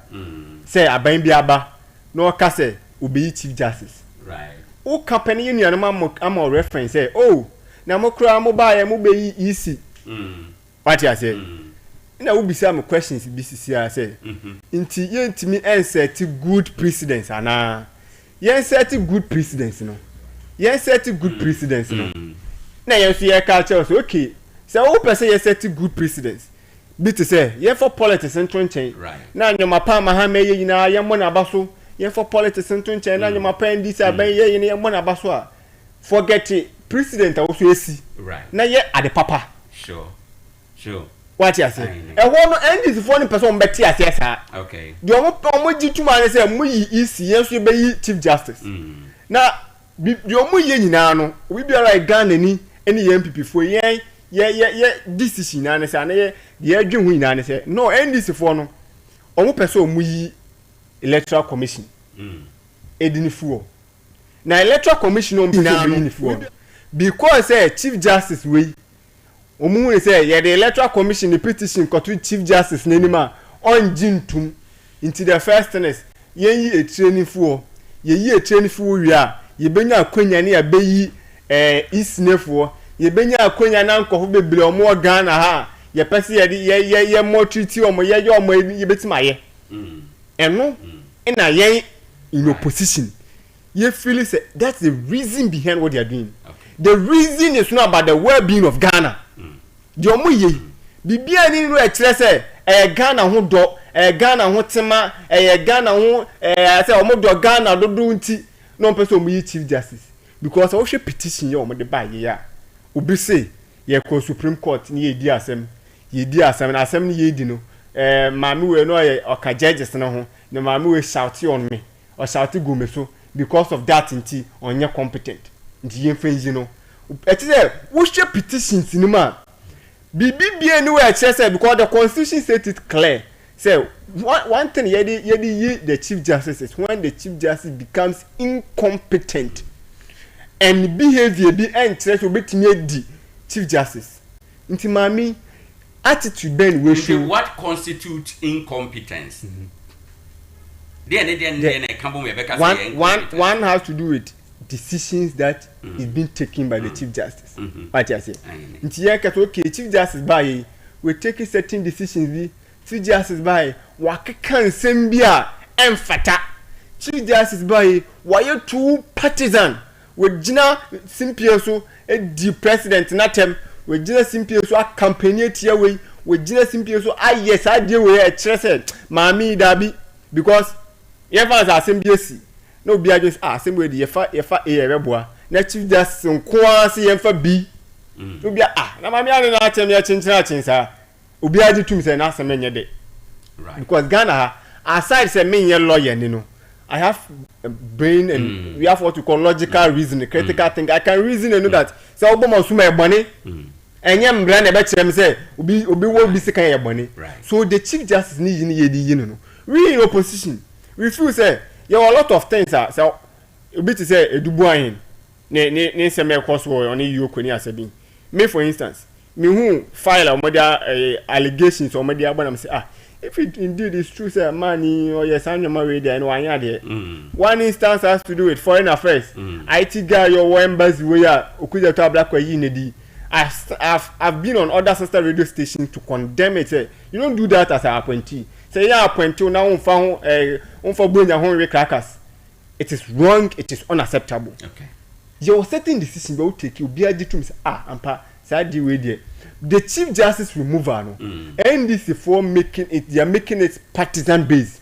And you feel say a movie from law. No. I mean a movie from partisan. NDC for person much I say now they are in government and they are controlling the machineries of government machinery. They are doing everything possible so be him meaningful. And the woman says something, say whether I am there or not, the law is the law. What I say, and the law is the law. No, sometimes calculation the law is blind. What I say, that's why it's okay. Quarter we hear evidence. Sure. Even though so much to say people with the money by show evidence. Mami will show clear it's okay. A lot of things, allegations are media mami. Why encounter why you bet me as an individual biano. And this are buying just a enkusiaga and they are keen on removing me a coming kwa. They should just remove it. No matter what you know. Do you feel say on survival? No. No matter what NDC government already or you're gonna already or a former chief justice or your former chief justice. Me that say my yen wrap it up on this issue now for your man from Remansana ya be there other issue me person ye and then 3 days ago na communication by the parliament pass energy sector amendment bill no ya amend no ama ya impose 1 Ghana cedi per liter of petroleum product ya beto no oman mu ebi sun ebi kasa ho nra ye na NDC fortuna se nipa no buy no indicate say oh ye hwe ba bia dollar beduru ye hwe ba bia yate fuel so abeduru ene ne yakeka ho a enya impact bia we so lo and behold President Mahama so aka the same thing say sa 1 cedi per liter no enya effect bia wo pumps no so therefore enye hu but o admit say it was a difficult decision for them say omo be introduce sa ade no mamenti o briefly on that na fe yenya kwan ma frɛ for mram me unim say me I've been a youth leadership parliament leader before. I've been a former youth education minister before. Right. And there's no way I'll condemn taxing. Okay. What you say? Because on mine bia ansan on mine bit me tumpon. We are waiting me any experience to campaign. Right. We took even hotel bed down the crown. We say there are a lot of taxes on certain things. Or for developed countries. Mutia. Right. But in Ghana hano yamana kwese obi tax partisan. Abano ye nipa boni. Ya sa ya policy no say aban bi o de tax bebe bia o ya aban boni o ya aban on dwi nipa ho o ya aban a say on the timemufo na ehia de ye na ehia de right anything in this for at the time ye de 11 ba no ye na enye needed wasn't not needed at the time ye de 11 ba no na enye 12 decision na at the time ye de betting tax ba no wasn't a tough decision before I said betting tax ban there were a lot of NDC MPs they sat on national television to say betting tax they say to limit the way the youth engage in betting and I'm a lot of active for instance because they no economic can come 30% but e could do baby no you make all these taxes partisan purely partisan me you go say NDC for my yet say omo ba are you find the tax jet they can manage this country without tax. Into a buy. They say that omo can say. Omo can say taxes be over actions, but that does not mean action speaks louder than words. Into say ukoyi tax bia. My yenti assess tax we me koyi, but yeah the tax be bana abeye. My yenti assess tax in the odd beba, but you koyi levy. No mu ye dede. Yeah, no more day. Now, what the energy waiver and looking at conversation, of course, we say dollar above fuel price above until so when make any impact biano otia laughable obiadi tum say this is not sustainable because the rate of dollar, the pricing of fuel is determined by the international market. It's not determined by the president of this country. And your president, and then NDC for buy on my year $1.80, and then on my year. Then pan on my year, you better say A, B, C, D, and T in $1.80. It can't be in a test with $1 and a betty. Party be out to be $1 and a betty. What you say? So, the can say fuel price at the time of MPP government, 2022 na international market no yet for $80 no na Ghana ha yet for 13.2 Ghana cedis anamboa in the say the fuel price on international market is $60 inti atiaba foma it's not sustainable tax ya yen you no me dey be say o ka che say heart memofo me ba na ya me dey say na o ka ho asem say mahama ka che say heart memofo a mi hu the explanation now person of the man and the minimum consultation or yeah and stand on this attack labor or see here a emergency or maybe be so doom so and this for initial like I say doom so be any ho until now mama ya dia to say doom so no ho until or the tax neighbor e da be doom so the woman say 1 liter bia 1 cedi until 1 gallon which is 4 liters no it's about to have 4 cedis and I'm a Inti say oh car now filling 20 liters na sana car na yema obetua ahen 20 Ghana cedis. Inti first no 11 na NDC fo kasa ho na 11 no ebo man hatimemufo 11 was avoidable. Hey 11 you could avoid it. A lot of people didn't pay levy. A lot of people in this country better so man to be that. Anamwa. How many people pay better tax? A lot of people. Man to bet no be inti man to be that. But fuel taxi, whether you like it or cow, unique cow, so because driver in there 1 liter near 12.2 no, and the quarter 1 cedi account about 13.2 and ameboa. It is a 13.2 no, or quarter that's no 4 liters. That's a 4 liters no 220 Ghana, and yes offer 4 cedi in count to be 24 cedis. Se first to try 100 cedis and obe to 8 cedis account. So 1000 cedis obe to 83 cedis account. This is the impact we are talking about. In the first and say fuel is here or my force drivers or my TNT free. Now most of the tax ya be. Why ne be drivers be passengers be more fuel you know more be. We are going to feel the impact. Already because we are feeling the impact of electricity tariffs. So me da say twen honum na yen kwa ahoma no so. No my idea for is already electricity tariffs 14.9%. We are already feeling the impact. Just last week when we ECG office me no ko see so. We already have an increment of electricity tariffs for Ghana. Right. And the same doom so inti yeah the another tax eba. Mera say afrafo na sha say eba 0260196062 0260196063. Hello, good morning. Hello, good morning. Udini baby Okasafi. Hello. Hello. Okay, yamfo bi fro. Hello, good morning. Hello, good morning. Hello, good morning. Yeah, okay. Okay. Udini baby Okasafi. Mene do Neil, apomo. Nyame adom ya ho ye pa ma yenti wa no pay. Na po mam sanda wase na am kem ne bema Bernard Oben electoral area the baby honor member who is also vice for secretary for concern campaign 26. Na am kem ne bema Kamara wakasa and propaganda nko but ne de Yahoo difference in the America and the concern communication ya NBC have no room to play the concern.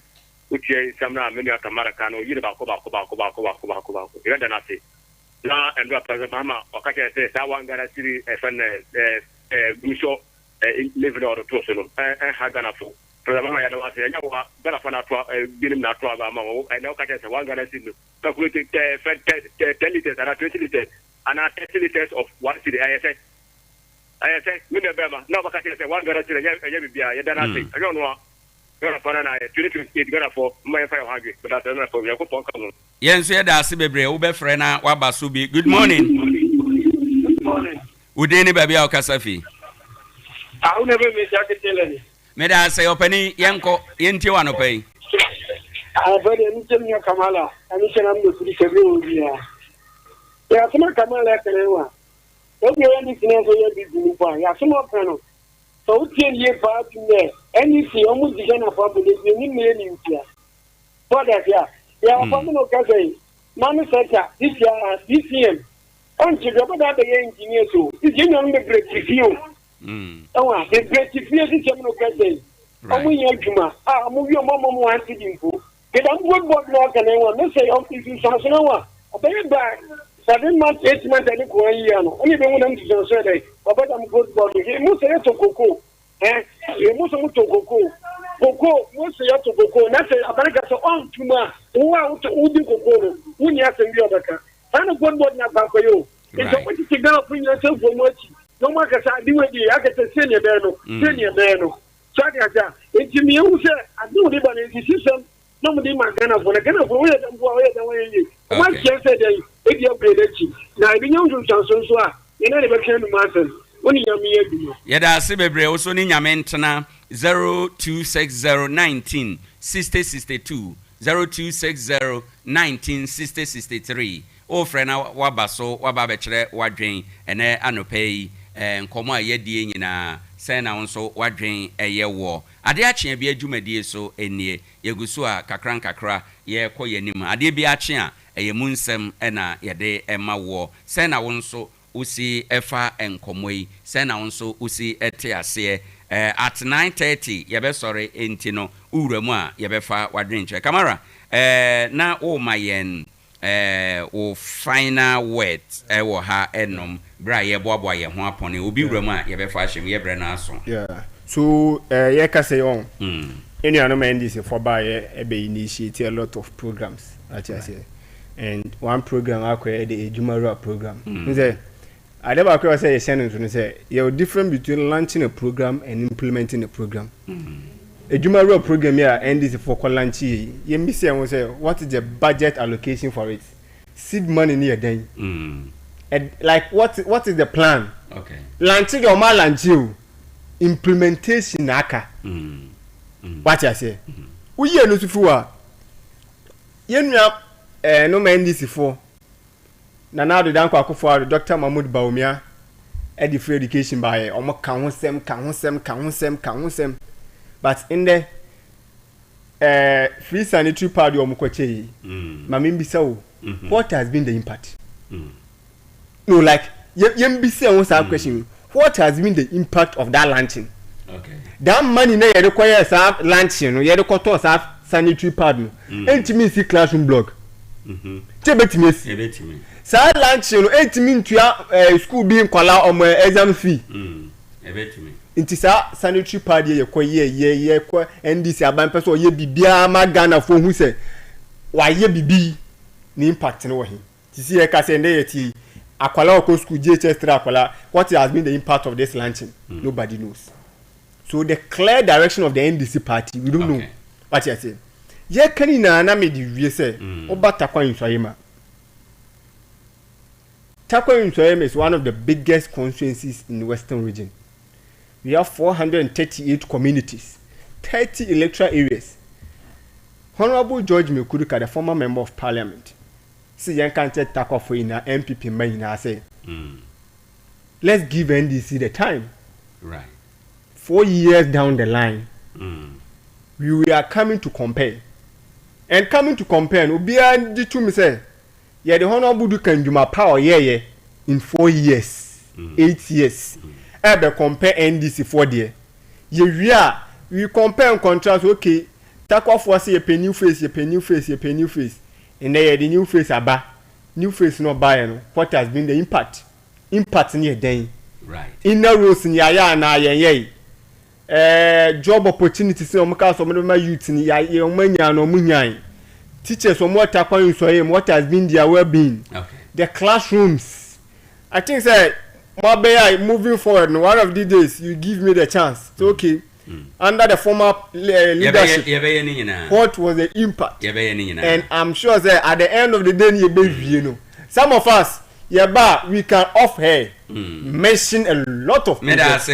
Call when good morning. Hi, morning, India. Maybe I show with anybody or Casafina into. Oh, what are you, my new? May I say into you? Mamma Kamo Abaso, and it was my pa, make us a way of my concern you might. India. You have to ask that I was free. One letter be our one city, Yaminia, and what thing. And rubber for your combu. Oh, you're one gallon, one city crowd. Cut rubber for the any problem. With a mini roll of face, they have to. And now what is a question to attack one for him? 8 for 10. I want to be a rubber for the against a rubber for. You have to ask that by myself. Or when you be a crowd, a man rubber for no, a rubber for no. Minia, yeah, but Mammy for a video, so I'm on Apple and the baby, when we to organize that MPP. Papa Najua Bono, Minia, and what thing with us. Yen so ye da se bebre na kire se yen fa ofre dwumadi no ensi na yen fa camera so ensi nyame ya adoma da foforo ye besan afro na ye ni me da se se mo so mma ye che adwun right de be ba ye ka se enye ye na nyansa dodo ina wo etrim no correct ta kwan so ye me nkofo dodo ne wa ha right enim difo ne wa ha right ti ye ne ye ba ye be che adwun se ye kan se mi na ankoyi a ye be se tiefo no mo de ache but obi a che na adwun e de abo ta kwan so ye me puntu ye kon ma me fanti amfama the party chairman of TARKWA MPP, Chairman Benjamin Asabel, the former MC for TARKWA Honorable Benjamin Kessie, and MPP more TARKWA Nina. Naminchia Mitimbia Menomo Juma. I think that they are doing a wonderful work for a new patriotic party. Right. Naminchia, the former MP for TARKWA, the former Deputy Minister for Lands and Natural Resources, Honorable George Mikuduka. Now we believe that in 2028, the people of TARKWA so Momba Suensu no more Suansa. Me say Papa and the and na bechere. Ebusan for any ya wote ye Honorable Alasan Kamara or ye communication team member any PP said ye di kan kire wo no ye dwumadi a ye die no ye mfa any PP ne NDC ntena mom your friend DC na wabeka amamuo no said osi hunu no your friend PP no wabeka amamuo no said osi hunu no na wonso wa kire wadwe nti ene enra ye ne MP NDC tena se ene ye ne MPP atena se enti ye da wo ma se bebre ye no wie na ye no wie de na kire se ye bo enkomo akoye nimu an no Isaac Hardwares kaka ye se ene se nyame aye wadom na waya adwen se ubesi eye efia ene obekọ Isaac Hardwares obeboa ama watuma asefie no nyame adom no nimdie ewo adwadie mu oto ade wo ne ho a nyame nhire ewo ne so nti ubetumi de aye wadwuma wie or blocks are papa ye de quarry dust cement wom na atwa utumi de si abrosa ne dan bia ene ho den se na do ye de bodan so head pans ho binding wires pickers ene adansie ho ne manyina okọ eye Isaac Hardwares a onsa bekan bi aha ena woto eye adansie ho ne ma yankasa ye de begu ka mu akwa akugyaw unya san hwehwe we wo ba bia nti takwa ne ntamu de se ye ka adansie ho ne ma adwasu a eye Isaac Hardwares me ba chọhwehwe ye chi akwan wo Ike City Abosu Road Akowia Hotel nchen hwa obetima frɛ 0244 11 11 53 0244 11 11 53 na wabo awuram ene obia de internet ene ye na dwuma ye na ye blog ye na ye Twitter ye na ye Facebook ye na ye WhatsApp ene ne a ekeka ho ni nyina no me pa chaw say we active e social media so there ubehia internet a e speed e unlimited na ebo adwuma 24/7 nsu eto awie bo internet ni ginam adwuma internet benya Starlink internet me pa chaw wo ma ba bedru takwa ha enom ene okokuma se okọ Accra okọ Sunyane okọ mea bebre Ghana ha Starlink internet ena edi hene ewo ho nyame adom wo ma ba bedru takwa ne nso ayemu enti baby bia wo bia wadwuma wo ye se open internet e dia ye adwuma metumi akamfo adi adanse dia ma se Starlink internet for wo internet no ye dia animunyam wom ahoden wom na wo ya ebeboa wo mesrew dia yahunu ni di ho adanse dia yate ena manugusu amekan dia bi nsida ena Starlink internet for aye me ankasa me yusubi ti minim ni ameka se eyade a ne ho den na ebo adwuma eyema office eyema individuals eyema ubia unya bia ebeboa wo me ba cho opese ye beye installation no bi ewo wo fie office ho de ma wa obefre 0500 050 853 0500 050 853 ofre pe yebejo so na yaba beye installation no ebi ede amount we ena ema yeye esononko me pa cho so okita car na opese osiesie car no enema de be siesie car no nyina no okọ eye Isaac Enterprise a onsa ebeka bi yewo eye car cover original wine ankasa wo ho awia bono insu ne beto entete mframa fase den ne ho den eye original enti no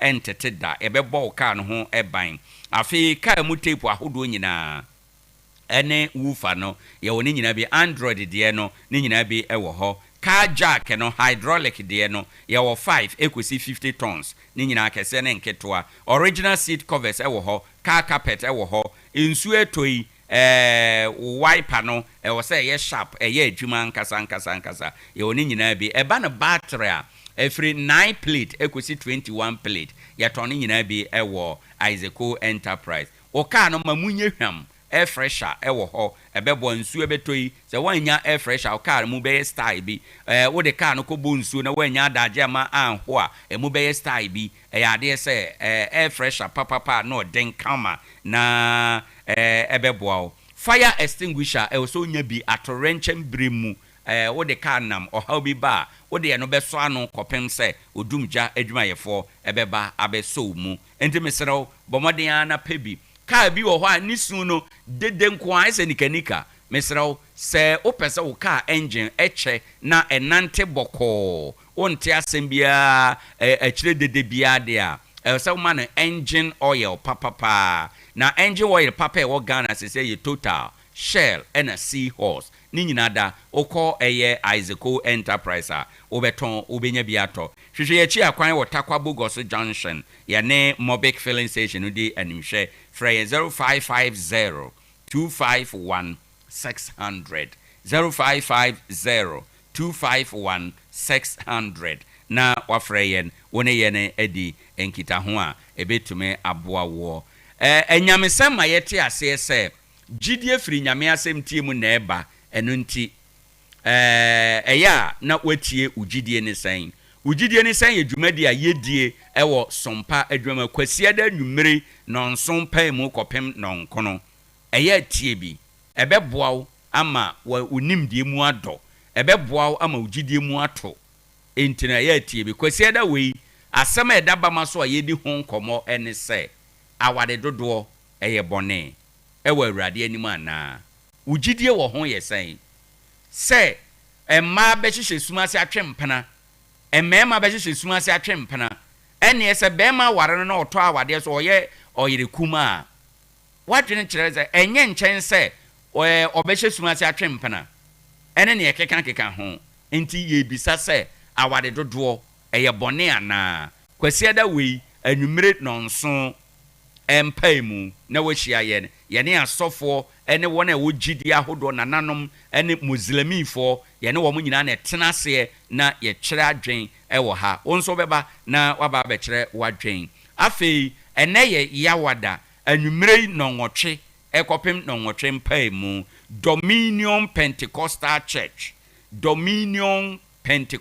Church womo ebeba afidie so na wode awurade asem abreyen awurade asem krojen Apostle Jonah ebedi wo manim na o ma ba be kan awurade asem krojen yemfa nsuo mfra mu asem a esesa brabo asem a ma wadidaso asem a do be konkan asem a etu ahohomone eno na yede bebro. It is for your learning, it is for your growth enti anwumere we nonwotwe ekopem nonwotwe mpaimu eya na watie awurade asɛm a yɛde bɛbrɔ ɛnɛ na wɔn hyɛ aseɛ wɔn bɛyɛ ne da bia me yawada anwumere bia enti ne ana wahyɛ no nsom wɔn nso yɛ ɔsɔfoɔ woyɛ asɔre bi mo yɛ kuo bi mo pɛ airtime adi dwuma bia akwanya no ɛwɔ hɔ woba sompa ha yɛbɛtumi aboa wo ama onsa atumi aka bi abusuafo yɛdwuma yɛdi nyinaa nso ɛyɛ na ɛyɛ live ɛwɔ Facebook Sompa 101.1 ɛna Sompa 101.1 YouTube ɛyɛ DJ Canada Roma ɛna ɔde yɛkɔ ɛma yɛtimi di saa dwuma ɛno ɛyɛ akogya wadwenkyerɛ wɔ hɔ na wo nso waka abusua no ho ama yɛtimi adi dwuma a ɛsɛ ɛfata Professor Abochi ɔno ɛna ɔtena adwam ɛwɔ ɛyɛ yɛdwumadie kɛse a yɛdi for God and Country ɛwɔ Accra Sompa 106.5 ɔhwɛ yɛdwumadie ɛna anɔpɛ ɔsɛ yɛdwuma no yɛ great and the prof anɔpɛ ɔnso yɛkyia wo ɔne team no a mowɔ Accra nyinaa nyame nhyira obi bia midin ɛde OWOAHENE ACHIAMPONG anɔpɛ ha ɛna yɛde yɛdwumadie no esie yɛkɔ berepam yɛbɛsan aba na yaba abɛhyia makrao